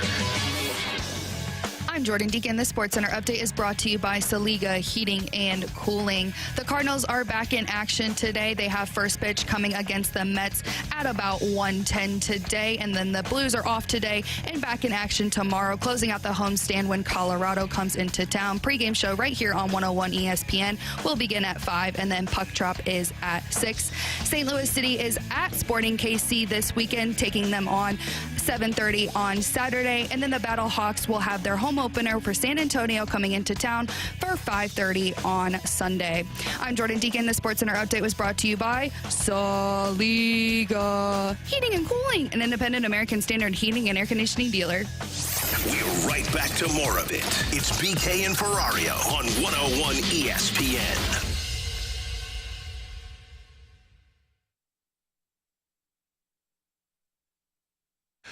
Alex Ferrario, Tanner Hendrickson, Jordan Deacon with you. It's BK and Ferrario here on 101 ESPN, your home of the St. Louis Blues. As we head right back out to the Collier and Thompson hotline to welcome in former St. Louis Blues goalie, former Dallas Stars goalie. He's now the player development coordinator for the Dallas Stars. Ben Bishop joins us here on BK and Ferrario. And Ben, of course, is coming on behalf of the Frozen Four that is coming back to St. Louis for the first time since 2007 when Ben Bishop's team over at Maine was playing in St. Louis. And Ben, it's always great to catch up with you, man. How are you? I'm doing great, guys. Thanks for having me. Hey, Frozen Four-wise, because I know it's coming back here for the first time since 2007. April 10th, they're going to have the two rounds that lead to the Frozen Four: Western Michigan versus Denver, Boston University versus Penn State, and then Saturday, April 12th, will be the Frozen Four championship game. What do you remember about that back in 2007, Ben, for a St. Louis kid playing the Frozen Four in St. Louis? Oh, it was an unbelievable experience to be able to come back to St. Louis because, you know, playing hockey in Orono, Maine, I didn't have too many visitors or too many of my buddies that wanted to make their trip up there. So to be able to come to St. Louis and play a college hockey game in front of them, obviously with the importance of, you know, the Frozen Four, it was so fun to come back. I'll never forget. We won the regional in Rochester.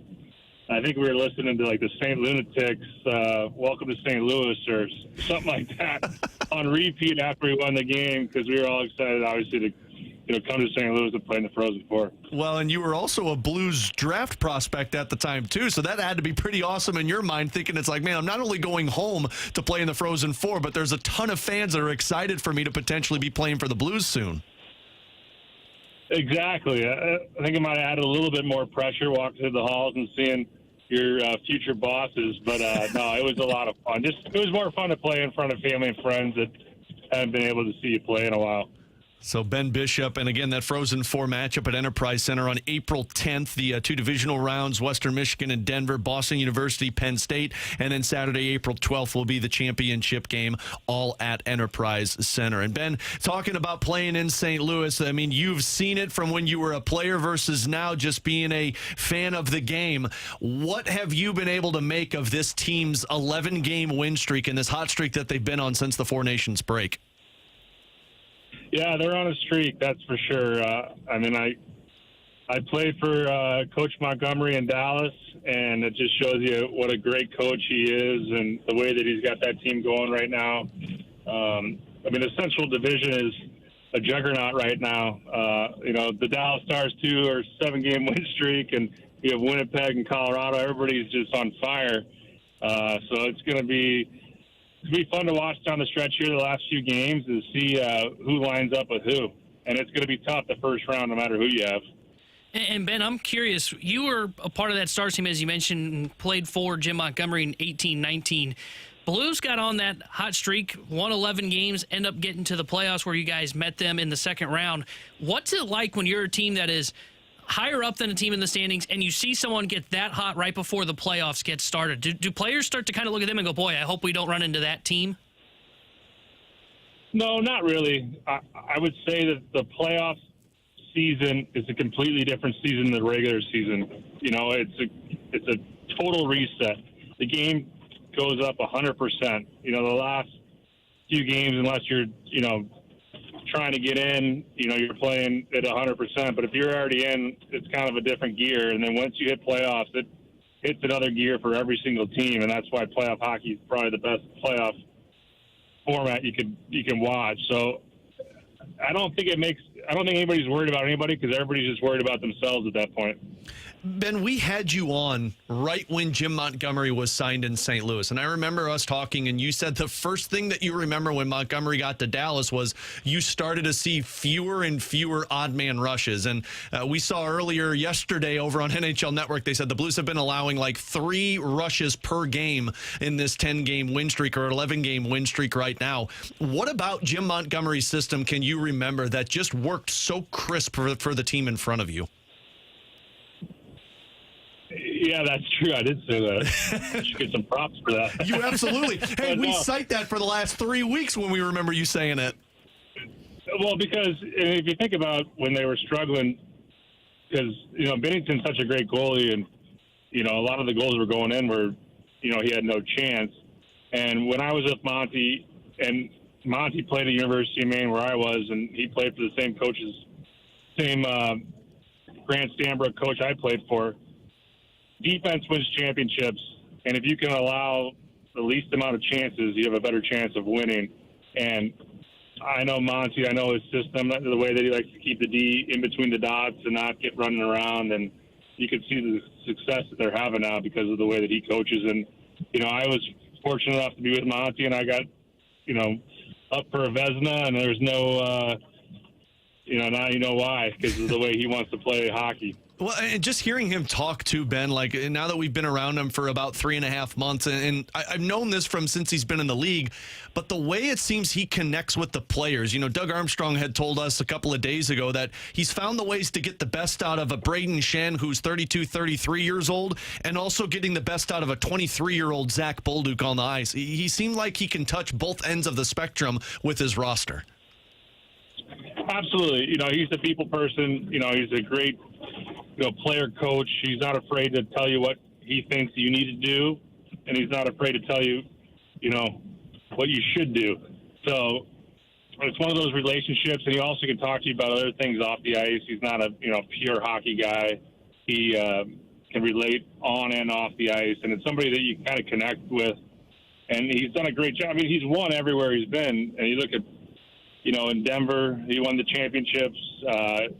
When he came to Dallas, he was successful. When he was in Boston, he was very successful.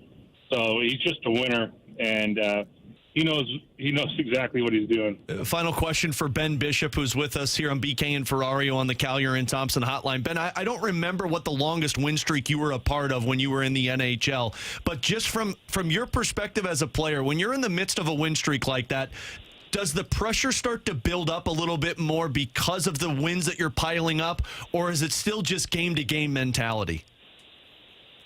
No, there's zero pressure, and that's why normally the streaks keep going because at that point you don't mind if you have a loss. So you're playing carefree, and even if you're down in the third period, you're like, oh, we're going to win this game because we're winning every game.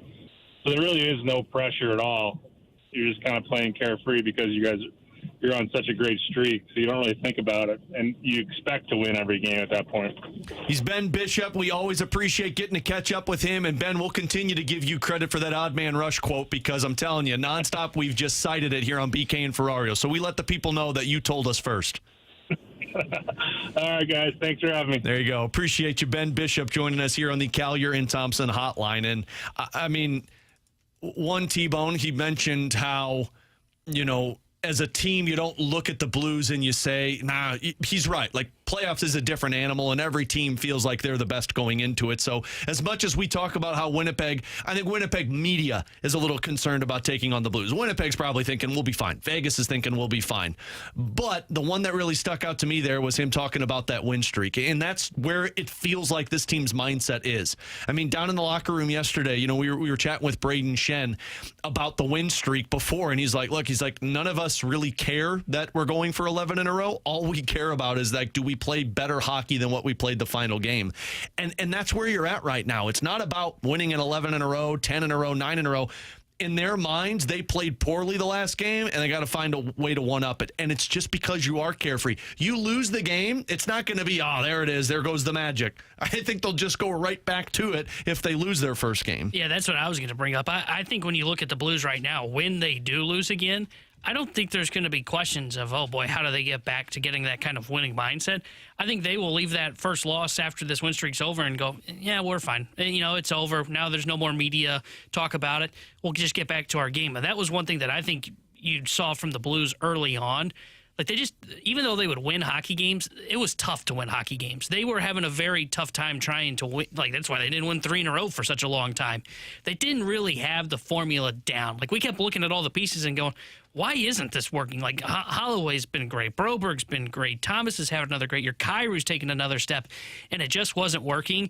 And then what happens? They make the coaching change. They finally get some practices in, and now they've been really able to implement the system to where, you mentioned it earlier with the Holloway injury. It's the next man up, and they don't necessarily need to lean on one guy. If one line's not working, they can turn to somebody else. Yeah, and they can juggle the lines around, and it's something Jim Montgomery has had so much success with. And, you also heard him talk about the structure with Jim Montgomery. He likes to play a system where the defensemen stay in the dots and don't get running around. And what's the one thing we saw a lot of, whether it was Bannister or at the tail end of Craig Berube?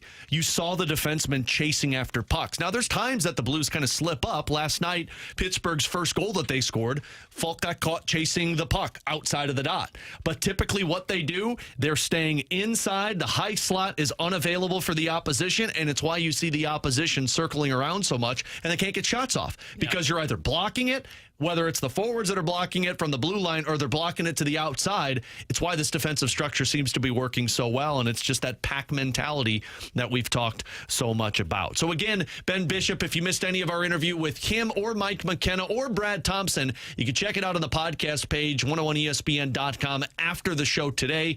Jordan Deacon and Tanner Hendrickson do a great job putting that one out for you. It's brought to you by the Schaefer Door Company, and over on the 101 ESPN app is where you can find it, which is presented by Dobbs Tire and Auto Centers. And you can also send the mic drop, the Scott Lee Heating and Cooling Company mic drop over on that 101 ESPN app, because we are going to take your mic drops coming up in about 15 minutes if you're starting to believe in this Cardinals team. But coming up next, the junk drawer here on 101 ESPN.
is exactly where you want to be listening to us. It's BK and Ferrario on 101 ESPN.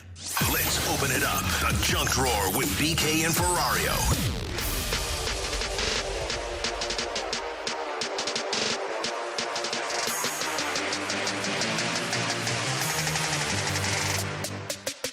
By the way, one update for you from the Blues. They've tweeted out that Jim Montgomery says Dylan Holloway will not be available for the next couple of games, and the Blues are labeling it day by day. So, everybody, really, this is directed at you, Jordan Deacon. I can't. Let's all take a deep breath. I can't. Let's all take. What I told you guys during the commercial break. Here's my tinfoil theory on it. He got to the doctor. His appointment couldn't get in until a little bit later on in the day, and the results didn't come back yet. So they couldn't tell you what the problem was, but they just said, look, he's not going to play tomorrow, and he's not going to play on Monday because we travel on Sunday, so there's no practices. So we'll see about Thursday or Wednesday when they play. So that's at least my tinfoil theory on this one. Come on, Dylan. You got it. It's because Jordan jinxed the Blues, ladies and gentlemen. She used the P word. The P word. She said playoffs. I don't like to say the P word. And she's concerned that they're not going to make it with 91 points. But it's fine. Jordan's just a little superstitious, or maybe just a little stitious. T-Bone, what do you got for us today in the junk drawer? You know how every now and then you see those weird kind of freak injuries, not like Dylan Holloway where he gets pinched in the boards, but there was a pitcher a couple years ago. Vegas nerve gets hit by a puck. Now that one was weird. I didn't know you had a Vegas nerve. Yeah, I think back to, I don't remember who the pitcher was. There was a pitcher that cut his finger in the playoffs on a drone, and he couldn't pitch that night. I do remember that. Well, we've got our first one of the Major League Baseball season of, okay, this is an injury that is weird that is being reported. Why is it always the baseball players that have the freak injuries? That's a fair question. I don't know. It's like baseball players, football players, basketball players, and the hockey players, the one that never come up with freak injuries. Yeah, to be fair, some of those guys like play on torn ACLs. So like, I'm thinking of, wasn't it Jackman that played in the playoffs? Yeah. His like rookie year. Patrice or something? Bergeron won a Stanley Cup with a punctured lung in the first round. Ryan O'Reilly, broken ribs. Yeah. So the injury, the freak injury, it's hitting the LA Dodgers, guys. Maybe they will finally be slowed down. So Freddie Freeman, remember he had the ankle issue in the postseason. In the offseason, he ended up getting it kind of surgically repaired. And I found it interesting. He's only played in, I think it's 3 of their 7 games so far. Well, yesterday he got placed on the 10-day IL due to an ankle sprain sustained while in the shower. Oh. The old slip when you step into the shower. He needs to get one of those. Hurt the ankle. Got to get those pads, or those, the what are they called? Mats. The no-slip We mats. have one of those. Yeah. No, he needs to get one of those walk-in tubs like I see on the Game Show Network at night. You know, the old people where they have to like open it up and they walk in. It's that old grandma that's smiling. He's like, and then she just steps in and then sits down in the bathtub. Best investment she ever made. Yeah, I'm telling you, man. Freddie Like, Freeman. People watch it. They're like, this is for old people. I watch it. I'm like, that's actually pretty cool. I'd like to put that in my house. And Freddie Freeman could use one now because he is on the 10-day IL, and it happens to be the same ankle that he had surgically repaired. Have you ever had one of those where you almost slipped in the shower? Oh, yeah. I've done it a couple of times. Oh, yeah. I actually broke the outside of my foot walking down the stairs twice. In your shower? No. Oh. No, you not in the stairs in your shower? Okay, Alex. It's impressive. No, I'm just talking to the freak injuries. They happen to regular people, too. Do they? Yes. I remember a couple, I think it was during the last baseball season. The Cardinals were on a Sunday night game, and I was supposed to go down. Me and BK were supposed to go down, and I couldn't end up making it because for some reason I had gone on a walk, and the next day, like, I couldn't put any weight on my left foot. Remember, I was like hobbling around. I do remember that. I had like a baseball at my house. I have a replica Matt Holliday bat I got from when I was younger, and I was like using that as a cane to get around my place.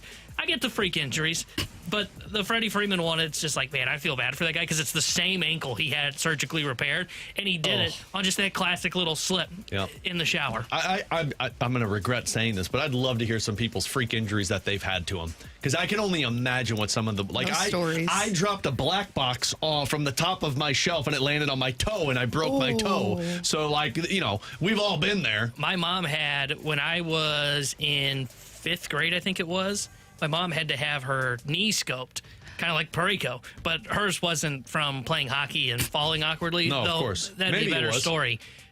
we were in the process of selling our house before we moved into one that my parents are in now, and the phone had rang, and she was on the couch sleeping. She had a blanket on, and she woke up kind of in a panic that the phone was ringing. So she gets up and she goes to start running towards the phone. Oh, nice. And the blanket was wrapped up and just took her down. She went knee first into the ground, did some damage to her knee, and had to have it surgically repaired. Yeah, I think the black box on my toe would be the weirdest injury that I've had. I'm sure I've had other ones, but I've never broken a bone. Oh. Which is wild because, like, I mean, I played sports. Well, yeah, your pinky is jacked. I never got it fixed. Your pinky's like one of those things that, like, you point out and they, like, tell you where something's at. Jordan's pinky's like she uses him to... Wait, which way are you pointing? Metal detector for Jordan. I was walking out of my dance studio one night, and it was snowing, and I slipped out the back stairs and tried to catch myself on the concrete wall and just jammed my pinky and never got it fixed. This one from Mongo on the text line. My wife tore her MCL chorus line kicking after a few too many chocolate martinis. Oh, yeah. So does that mean oh my God. Like a dance line kick. I know what he's talking about. My mom had to have surgery on her eye from watering the Christmas tree. A pine needle poked her in her eye. Oh, no. Ouchie. Not paying any attention, pulled weights off a bar and forgot about the 10-pound weight felt straight on my big toe. This is painful. My wife, when we first moved into our first home in 2016, we had this, like, you'd step down onto our porch and then you step down to the sidewalk. Yeah. And twice in a month span, she stepped out of our front door, fell, and twisted an ankle on both legs. And the first time, she had to get, like, a boot for it. And then the next time, she had to get a boot for it. And I looked at her and I said, we can't go out into public places now. You have 2 boots, and anytime you're with me, people are going to look at me like I'm the bad guy. I was like, you need to stop falling. Abusive. So I can't wait for my daughters to be bigger klutz than what my wife is, because it must run in the family with that one.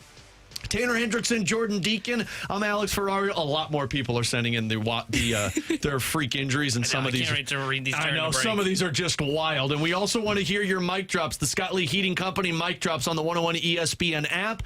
Are you starting to believe in this Cardinals team? We'll touch on that next. Get to your mic drops here on 101 ESPN.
St. Louis. It's BK and Ferrario on 101 ESPN.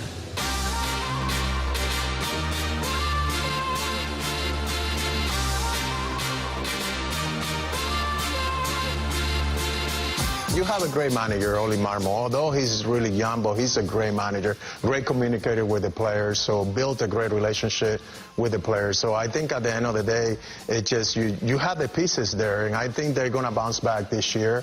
I think they have the team to win the Central and get deeper into the postseason. You think they can win the division this year? I think so. There you go, Albert Pujols, Cardinals legend.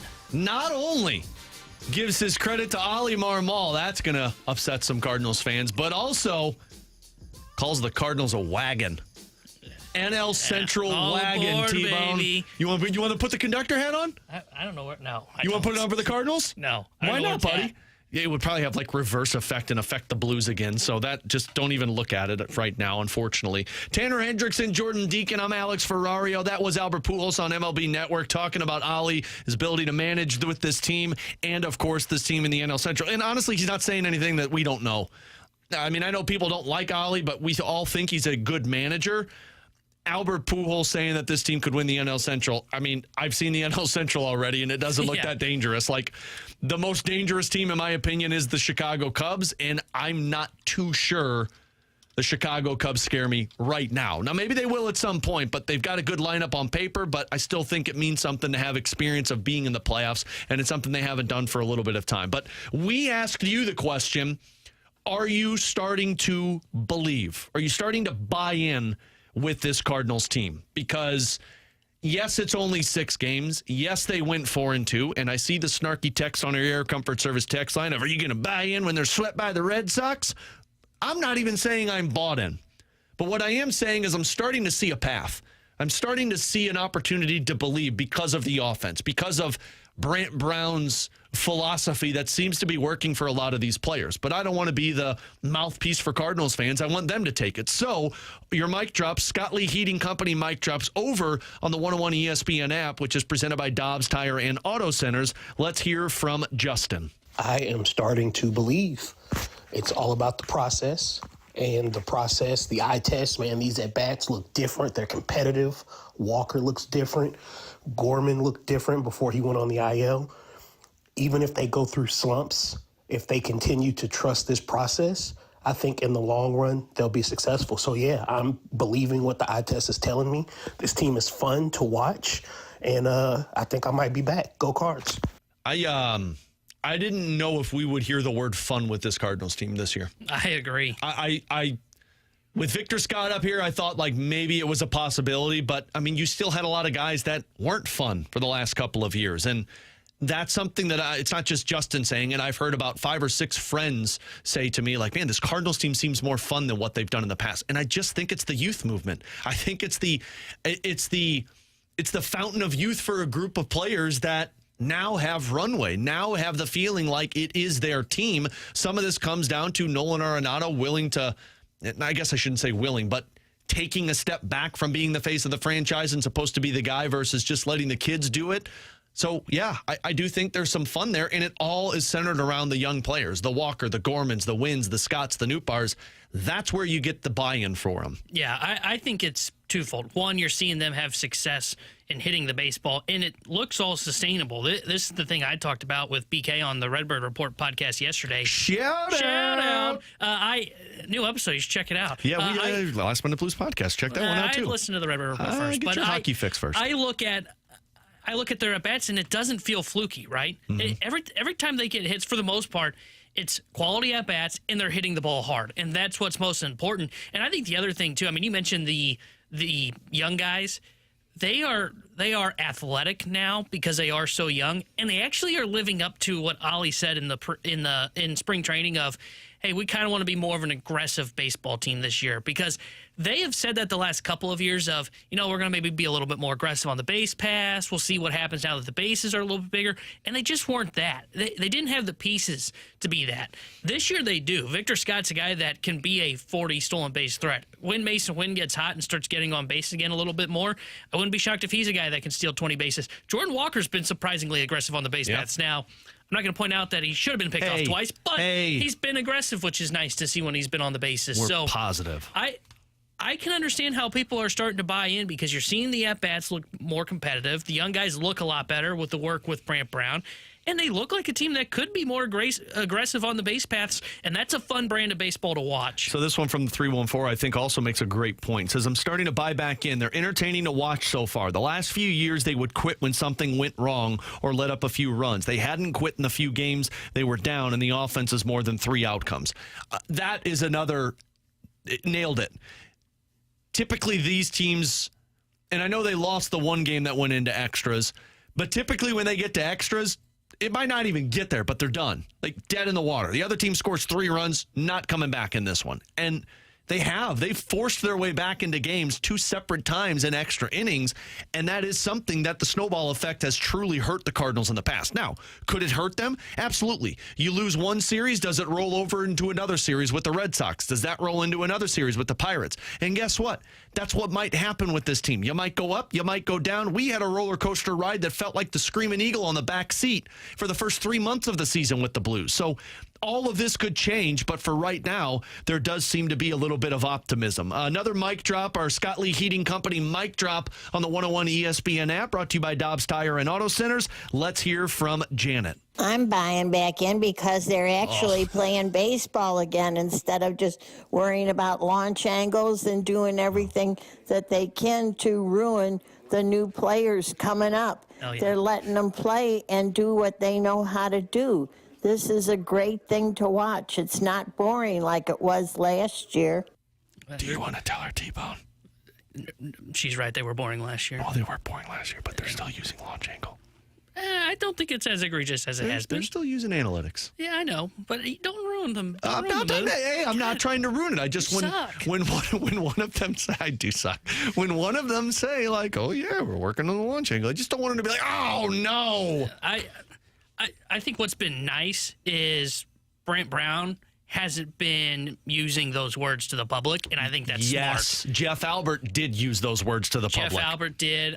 Turner Ward really did. I don't know where Turner Ward went too far old school. Maybe. I don't know if this fan base actually minds it. I just don't know. I think it was. I don't know if they weren't hitting and they just kind of blamed the hitting coach. That's what I mean. I don't know if they mind that old school mindset, but when you're using the old school words and it's not getting backed up by what they're expecting, then something's not working. Sure. So that's why it was like, yeah, but you went too far one way. The Jeff Albert was too. Brant Brown really feels like it's in the middle, even if there's advanced analytics going on behind closed doors, because there are. They have analytics teams on this baseball squad. So no chance. It's I said teams. I should have said team. It's one person. But at least they have that. I do.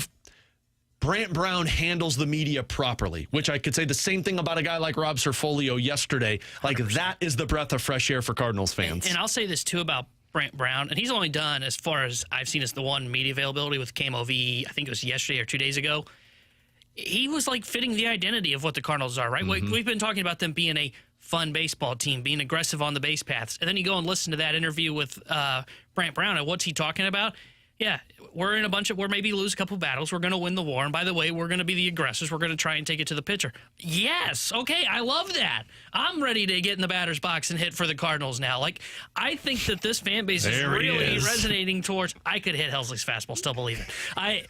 I think you're really seeing Brant Brown really do a good job dealing with the media and really getting his message across, not just to the players, but also knowing how to potentially speak to the fan base to buy in. All right, we're way too positive. We're way too juicy fruit right now. Let's bring it down a little, and I think Evan has our mic drop. Hey, guys. Just want to start out saying great job the last 2 games, Alex. I really enjoyed listening to you and Joey. Thank you, Evan. Gotta say, I had the game on the television, muted, and on my phone, I had the 101 app going, just hearing you two. That's right. I say great job.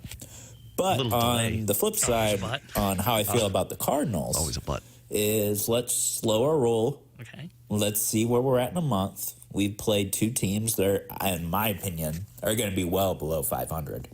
Boston will be a decent test. Honestly, this next about 2 weeks is going to be a good test. Honest to God, I could see the Cardinals not getting 18 hits in 3 games against Boston. So let's slow our roll on this. He's speaking my thought. Like, Minnesota, and I know you guys were right, like that was a good pitching staff, and I'm not taking anything away because it is. That was a home opener, and I think there was extra juice for the team no matter what. The Angels, you lost that series, and that's not a good pitching staff. Although I know your boy Kikuchi's there, and Kyle Hendricks is Cy Young. Between Boston, and I know they don't have the best pitching staff going because you're missing out on Crochet. Yeah. But with Boston and then with Pittsburgh, yes, those are some of the best that you're talking about. I mean, you do get Walker Buehler in this series, which is not going to be an easier task. This will give us a little bit more of a litmus test on where the team is at. Yeah, I get it if you are someone that is thinking like Evan of, hey, it's only been 6 games. That's fair. That is a very small sample size. I mean, you look at their offensive metrics, they are hitting like 300 as a team, which will not sustain, especially in this era of baseball. I get it. I just, for me, it just looks different.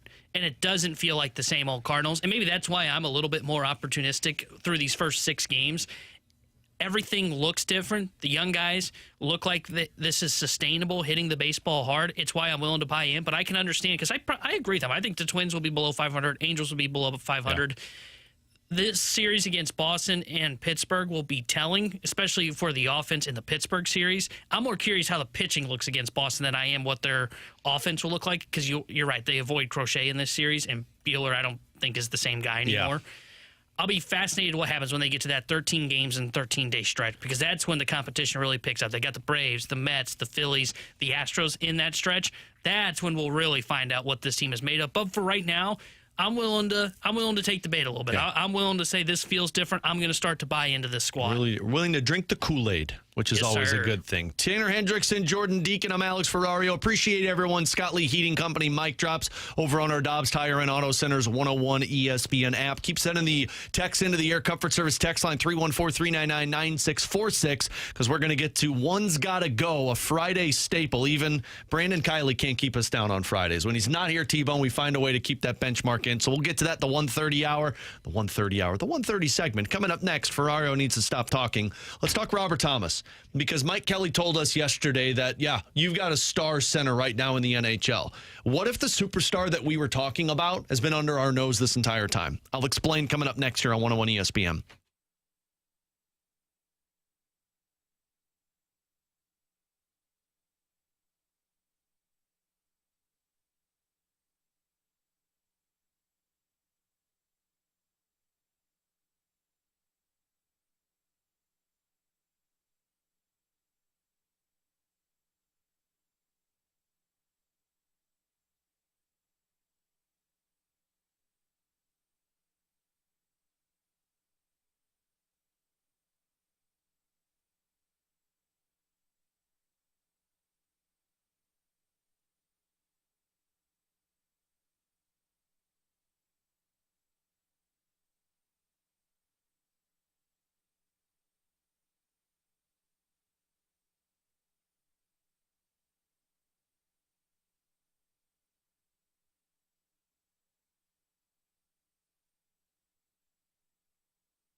Giving you the picture, the real big St. Louis sports picture. It's BK and Ferrario on 101 ESPN.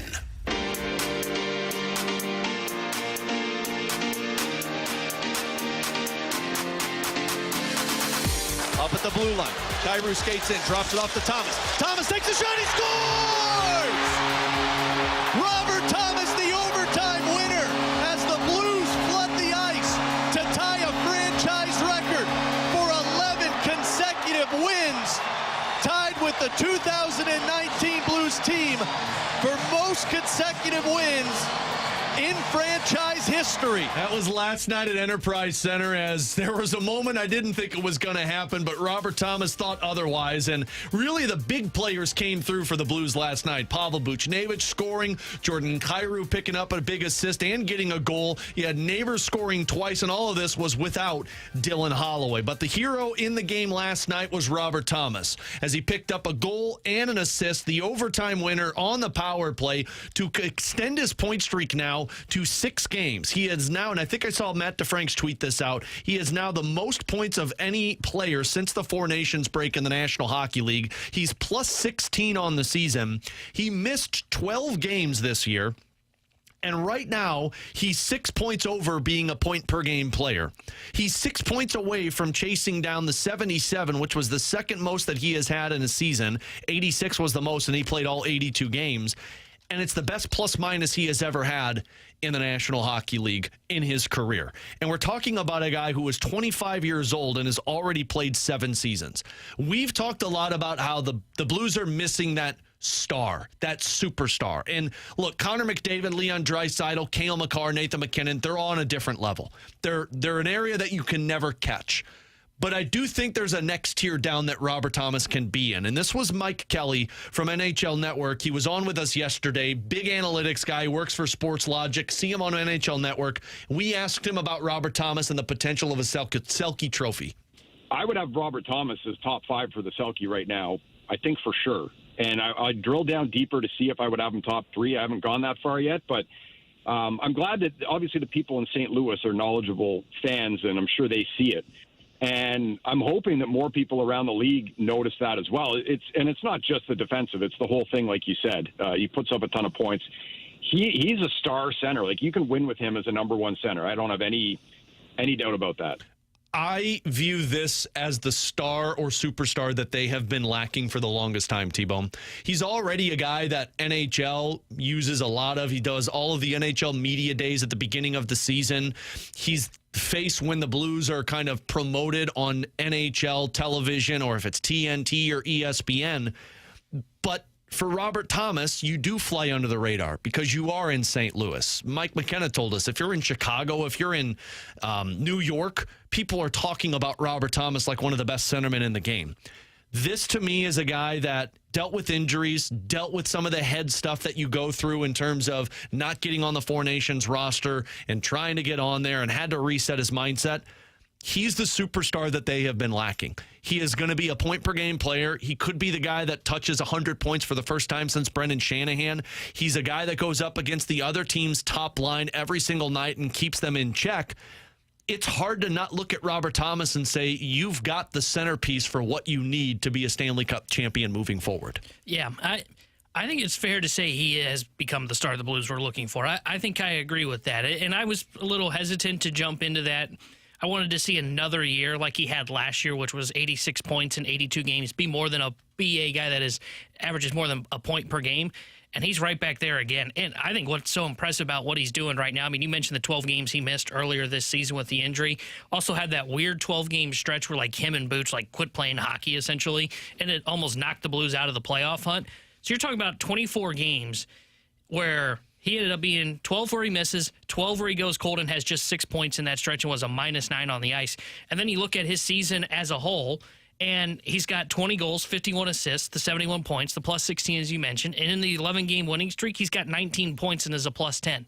Like, it's insane what he's doing right now. And as you mentioned, he's got 30 points, which leads everybody since the Four Nations break. It's unbelievable what he's doing. I think the reason he's not getting enough attention, because I would push back a little bit to the fact that, it's because he's in St. Louis. I mean, Vladdy was on the cover of the NHL video game as a star. But Vladdy scored 40 goals that year in a league that they didn't do it. I think this is where the difference is. He's not a goal scorer, right? I think that's the biggest difference. Well, he's got a great shot. Yeah. And to me, he doesn't use it enough, in my opinion. I mean, that was a hell of a shot to win the game last night in overtime.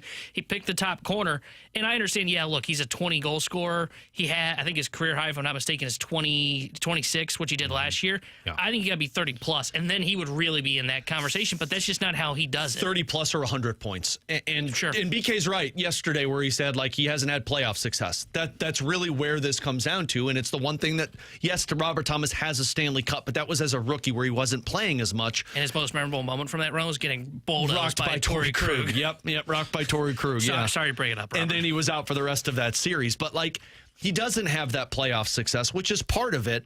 But I look at the guys, when you look at centermen that are considered at this level, like Nathan McKenna is the superstar, Connor McDavid, Leon Draisaitl, those are the goal scorers and the point producers. But Anze Kopitar is viewed as a superstar. Sasha Barkov is viewed as a superstar. And these are centermen that only put up about 60 to 70 points. But what do? They win Selke trophies, and they're the best two-way forwards on the ice every single night. And guys, that's what Robert Thomas has been for the last 3 years. The one thing that is holding him back is either getting to that 80-plus point plateau, because Kopitar has done it once, Barkov has done it once, playoff success, and the Selke trophy. And I think all of those are within reason for Robert Thomas moving forward. Now that the core is officially set, it's very possible that Robert Thomas could be a 100-point producer, because he could put up 75 assists if he's got goal scorers on his line. It's very possible that he could get a Selke trophy. And once you get one, you're always in the top three. If you don't believe me, go look at Barkov and Kopitar's numbers. Yeah. And then the playoff success. They haven't been in the playoffs for the last 3 years. The other times he has had some success when you get in, and if you're opening up a window, that's where this all comes from. So I know people will push back on this. I also look at this. Do we all think Braden Point's a superstar? I would say yeah. Do we all think Nikita Kucherov is a superstar? Yeah. Since the Four Nations break, Robert Thomas has been the exact same player in terms of even strength goal differential. And he has played 2 more minutes per game on the ice. And I judge players off of penalty kill, if you're the Selke guy, penalty kill, and even strength goal differential.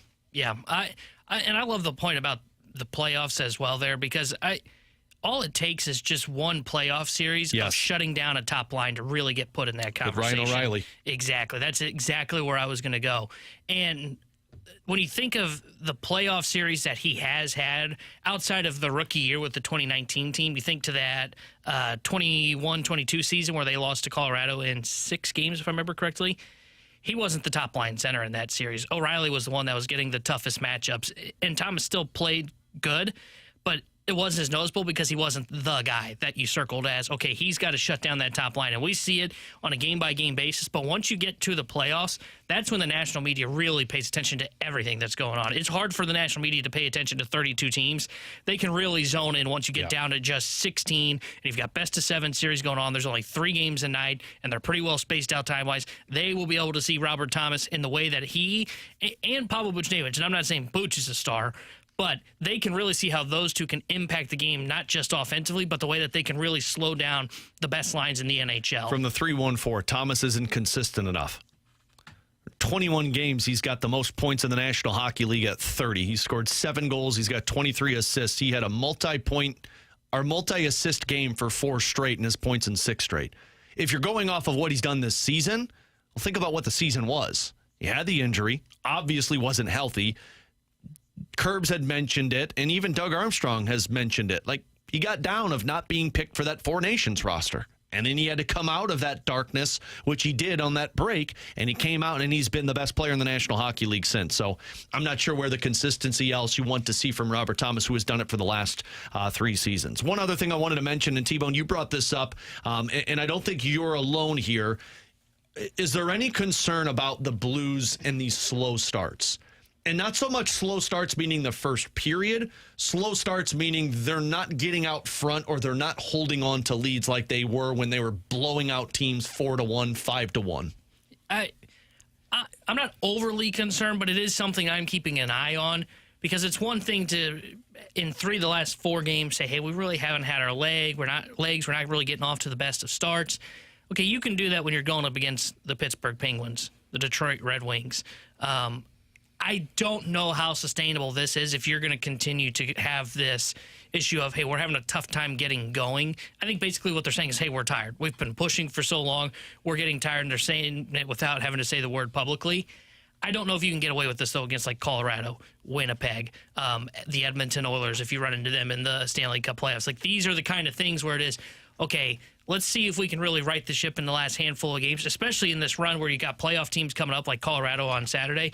I'd really like to see them, and I know it's cliche. To me, they've got to play a full 60 minutes of great hockey like they did at the very beginning of this winning streak. Yeah, and I mean, it's a legitimate concern. I think something's there, too. I think it's more fatigue, which is the concerning part. I am. I mean, they've played, what did they play, 9 games in 15 days, and they still won every single one of those. And by the way, they were blowing out the competition in those games. At some point, your train loses steam a little bit, and you got to find a way to put it back in. The goaltending is why I'm not as concerned about it, because both Binnington and Hofer seem locked in, and even if you're slow out of the gate, if your goalie makes 1 or 2 of those saves, you can push momentum back on your side and you get that burst of energy. You're right, though, T-Bone. Like, they can't, I mean, even Jim Montgomery said, I'm not happy how we blew that game. Yeah. You got to start finding ways to keep the pedal to the metal. And that's where the team was so effective early on in this win streak. It's where maybe they've dipped off. But I think they get that energy back once you get full health and Parayko and Holloway return to the lineup and you get into the postseason, because postseason really provides a little bit more excitement in that front. Well, and I think it's also important to note that Monty said last night they're much more receptive when you are winning to improve those things because you want to keep getting better. So they are noticing these slow starts. They are acknowledging them, and then they're going to use the practice time to hopefully make it better. It's a great point, Jordan. I mean, 3 of those last 4 games, we've heard Falk say it, Thomas say it, Shen say it, and Monty, all 3. It wasn't our best. We need to improve. And that's a really good sign for a team that's confident. Cardinals down 2-0. Alex Bregman drives 2 in down the third base line off of Eric Fetty in the first inning. 1-0, I'm sorry, so they didn't get that next one in. But runners at second and third for the Boston Red Sox with Eric Fetty on the mound. Tanner Hendrickson, Jordan Deacon, I'm Alex Ferrario. Air Comfort Service text line 314-399-9646. YouTube chat on 101 ESPN STL. The Graveyard. You send us 3 scenarios. We'll tell you which one's got to go as we close things down here on BK and Ferrario on 101 ESPN.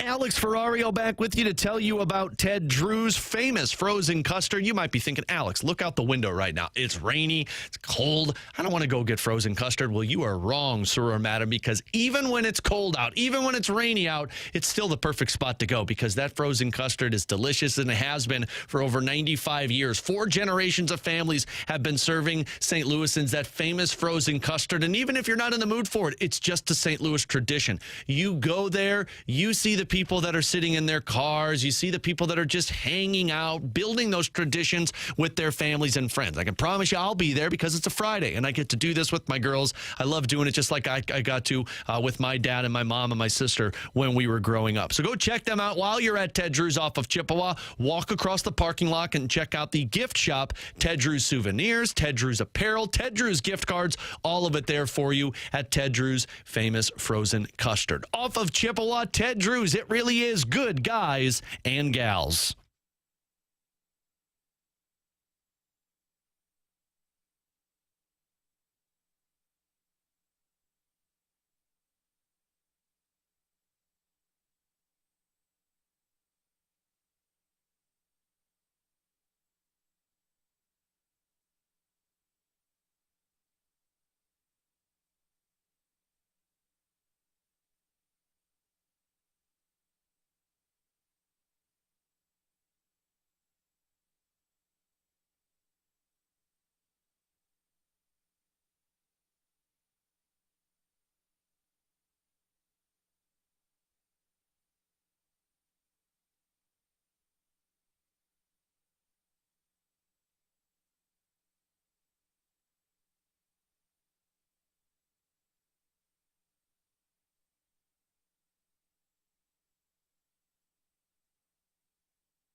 I'm Jordan Deacon. This SportsCenter update is brought to you by Saggese Heating and Cooling. The Cardinals are in action right now. They just let up another solo home run, bringing the score 5-0 in the bottom of the first.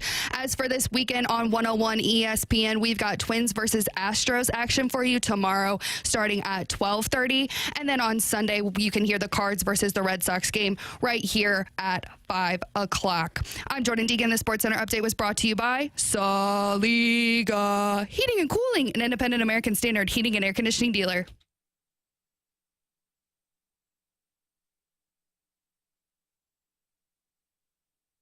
This is BK and Ferrario. Time now for One's Gotta Go. We offer up the talking points, and you get to pick which one's gotta go on 101 ESPN.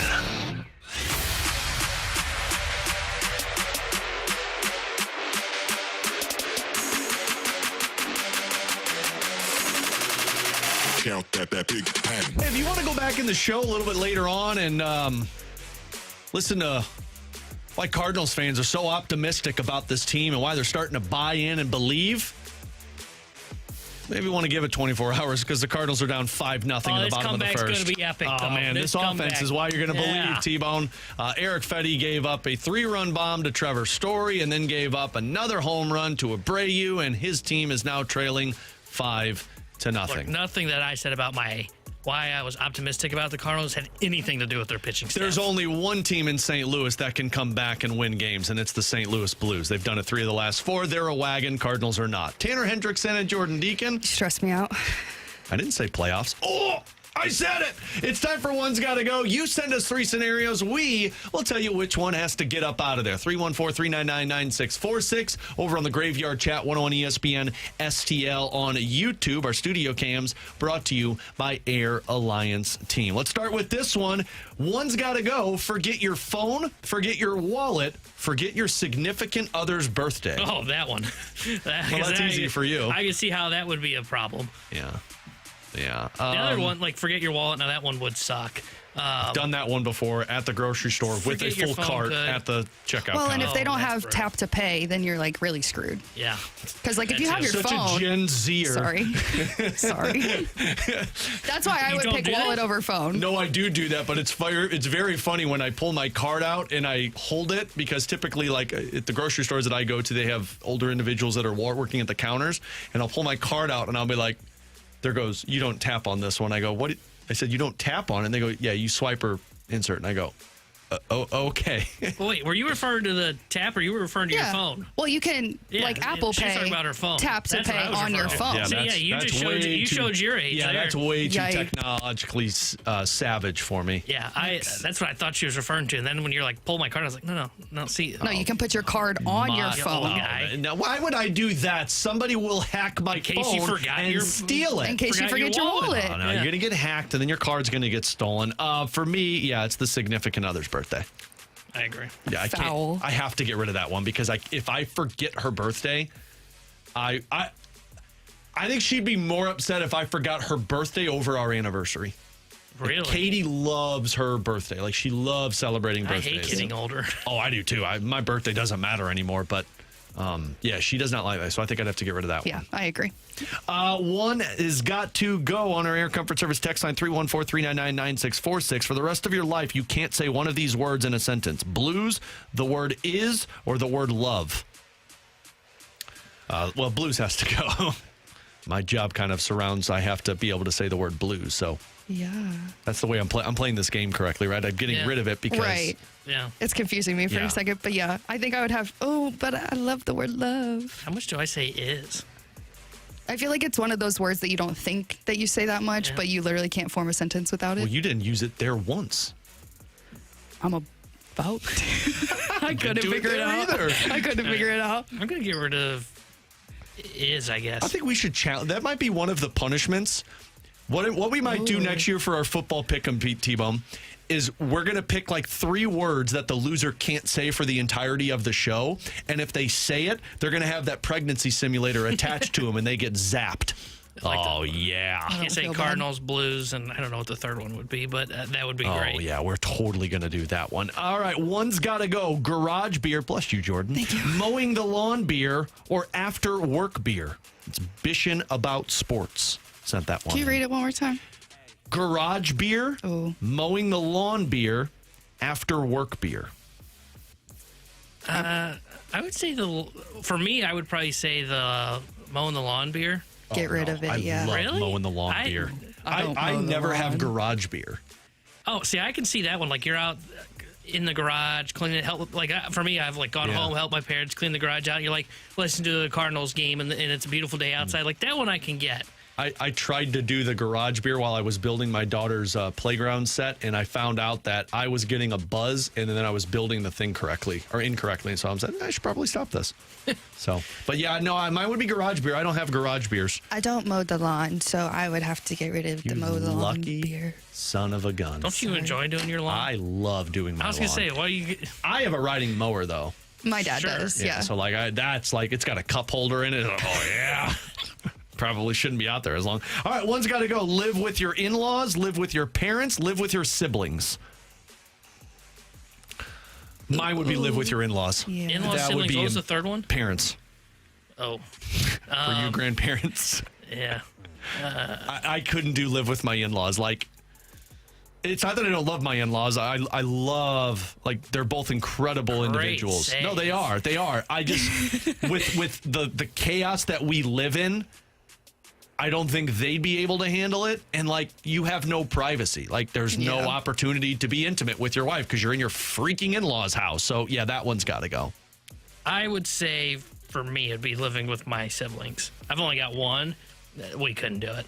There's no chance. We argue all the time. There's no way we could live together for a month. So, yeah, I will say that one's got to go. I currently live with my parents because, How's it go? it's honestly, I got the whole basement to myself. It's like my own little apartment. People had that with his grandparents. Yeah, it's rent-free. Until they started questioning him about his drinking. Yikes.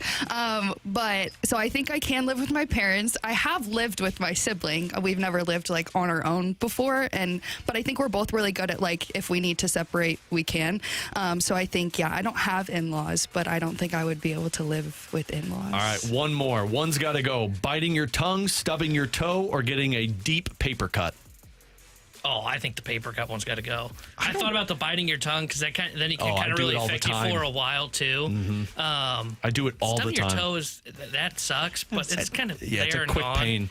Dude, the paper cut one, that one can last a while, especially just getting water, getting something on it. It can really sting. If you're doing something in the kitchen, you get lime juice in it. Oh, the worst. The burn. And it's a deep there one for too. a while, yeah. Oh, I'm out man. on that one. I don't get many paper cuts. I used to get them all the time, and I don't know why. I must have grabbed paper incorrectly because you'd pick it up and be like, oh!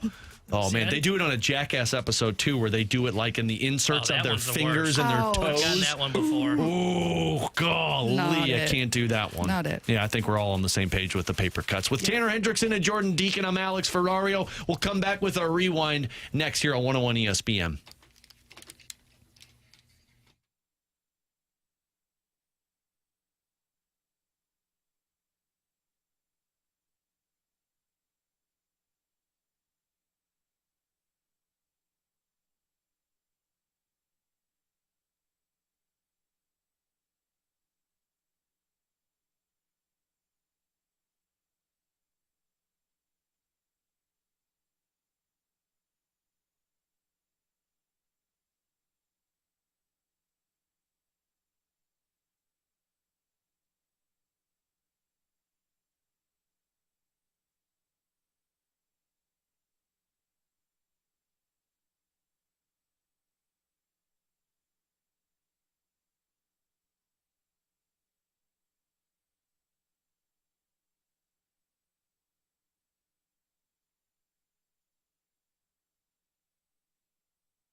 Monday for your shot to take.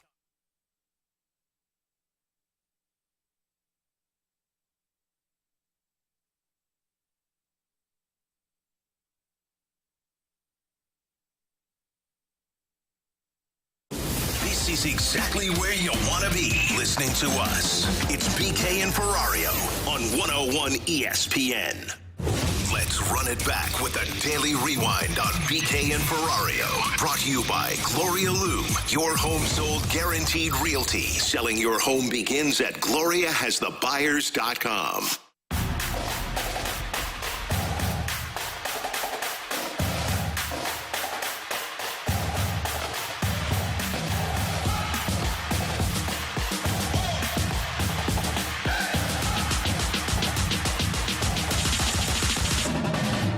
Coming up tonight is the Puck Cancer Second Shift charity hockey game. It's this Friday night tonight at Centene Community Ice Center, and you can tune in today from 2 to 6 o'clock as the Fast Lane is going to be broadcasting from the E&B Granite Studios. There's tickets that are still on sale for this, the second annual Puck Cancer Second Shift alumni game. You get to see the Blues face off against the Chicago Blackhawks alumni. It's a rivalry game in support of Siteman Cancer Center and the V Foundation for Cancer Research. Grab your tickets now for the game tonight to support those two great organizations, and then tune in for the pregame today from 2 to 6 o'clock, the Fast Lane at the E&B Granite Studios at Centene Community Ice Center. As the guys are coming up from 2 to 6 o'clock, they're going to be joined by Chris Pronger, Scotty Upshaw, Kevin Shattenkirk, so a really good group coming on with the fellas later on today. With Tanner Hendrickson and Jordan Deacon, I'm Alex Ferrario. If you missed anything from our show today, you can go back and check it out on our podcast page, 101ESPN.com,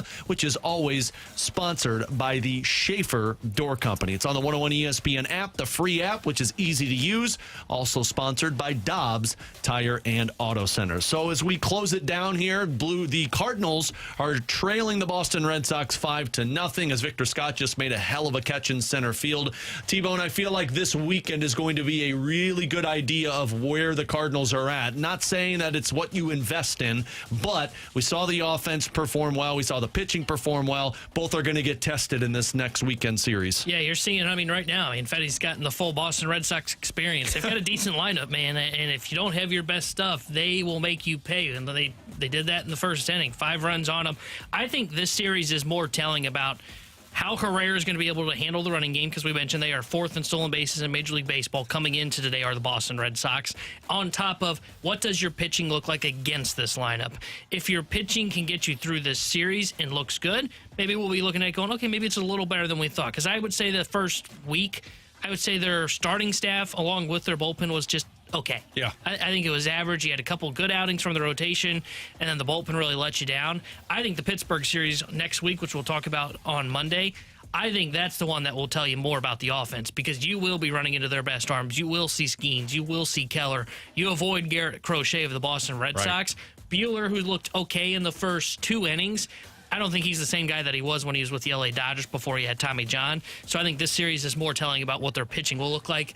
And Fetty's already got another runner on base in the second. He's thrown 42 pitches in the bottom of the second, so your bullpen's going to be getting a lot of work in this game later on this afternoon. The Blues last night tied a franchise record, won 11 straight after they took down why am I blanking on who they just played? This is Pittsburgh Penguins. Thank you. I almost said the Chicago Blackhawks, and that's not right at all. So they took down the Pittsburgh Penguins in overtime. The 5-4 final score as they tie a franchise record with 11 consecutive games. The bad news from that one, though, guys, is Dylan Holloway left the game with a lower body injury. According to Jim Montgomery today, he said that still waiting for the results from the doctor. As of now, he's not playing for the next 2 games, which in my opinion, T-Bone, makes a lot of sense. You're not going to play tomorrow because, one, you didn't get the results back and you're resting, and you're not going to play on Monday because it's a quick turnaround with no practice. So hopefully he's back by Wednesday, but the real hope is that he's back before the end of the season. Yeah, hopefully this is just the 2 games, and then he will be back in the lineup. I'm fascinated to know this weekend against Colorado how Jimmy Snuggerud looks on that top line. That's the change that they decide to go with him being out. They will move Snuggerud up to that top line with Buchnevich and Thomas. It will be Neighbors, Shen, and Kyrou, and then Joseph goes back in on that third third line with Sundqvist and Bolduc, and the fourth line stays the same. I'm fascinated to know what Jimmy Snuggerud looks like going up against a playoff competition. And on that top line, which you had mentioned, he's going to have some serious responsibilities now being with Thomas and Buchnevich. They're going to have to shut down Nathan McKenna. So we'll see how he looks defensively, but the shot plays, man, we've seen it already. I think he's going to be just fine on that top line. The Final Four this weekend, which we didn't even really get a chance to talk about with this one. Who do you have coming out of it, T-Bone? So I still really like Florida. So I've got Florida getting there. I think they end up getting past Auburn. And then I like Duke. Yeah. I think Duke looks like the best team of these four. Auburn, I'm worried about their injuries, so that's why I like Florida. Houston, I just don't know if they're going to be able to keep up with Duke. Duke plays great offense. Houston loves to play slow, and I hate that style. So I got Duke beating Florida in the national championship. Yep, that's mine as well, and I think you'll see Duke and Florida in that championship game is on Monday. And then finally, City's back in action tomorrow, taking on Sporting KC. T-Bone, are we going to see a team that may find some offense, hopefully? Well, I was hoping for that, but they are dealing with significant injuries going into this That's one. Always so good. I think it's going to be a little bit tougher than I was expecting. I think you're going to see them continue to have their offensive struggles because they are so beat up right now. They're missing most of their starters going into this one. My hope is that they still find a way to win. I think it'll be 1-0 City takes down Sporting KC. Yeah, well, and their defense and their goaltending have been outstanding. Can we go back and I read just a couple of these before we break? Because I know we got to get to the fast lane. From the junk drawer when we talked about people's wild injuries that took place. Listen to some of these. I was playing kickball in the backyard, kneed myself in the face, kicking the ball and broke my nose. Accidentally clamped my bare foot in a George Foreman grill. That's not true. That's a Michael Scott joke. I didn't fall for that one at all. 2 Year's Eve, 2 years ago, playing Golden Tee Pro Edition, rolled up on the trackball, missed it, hit my finger on the console board, broke. It didn't get fixed. Now I have a 22.5-inch angle on my FU finger, but I'm still playing. Some of you have just been wild. This was the one that got me, T-Bone. I always have them make my General Tso's chicken extra spicy. I was with some friends and opened the carton when I bent the flaps down, it splashed back in my face, in my eyes, felt like I was maced. Stay safe out there this weekend, ladies and gentlemen. Blues are back in action. They'll try and make a franchise record Saturday against the Avalanche. Pregame starts at 5 o'clock. Puck drop with Chris Kerber and Joe Vitale will be at 6. A huge shout out to Jordan Deacon. She's done a great job today here filling in for us. BK will be back on Monday. We will also be back on Monday from 11 to 2. The Fast Lane from Centene Community Ice Center. The Puck Cancer event later on tonight is next here on 101 ESPN.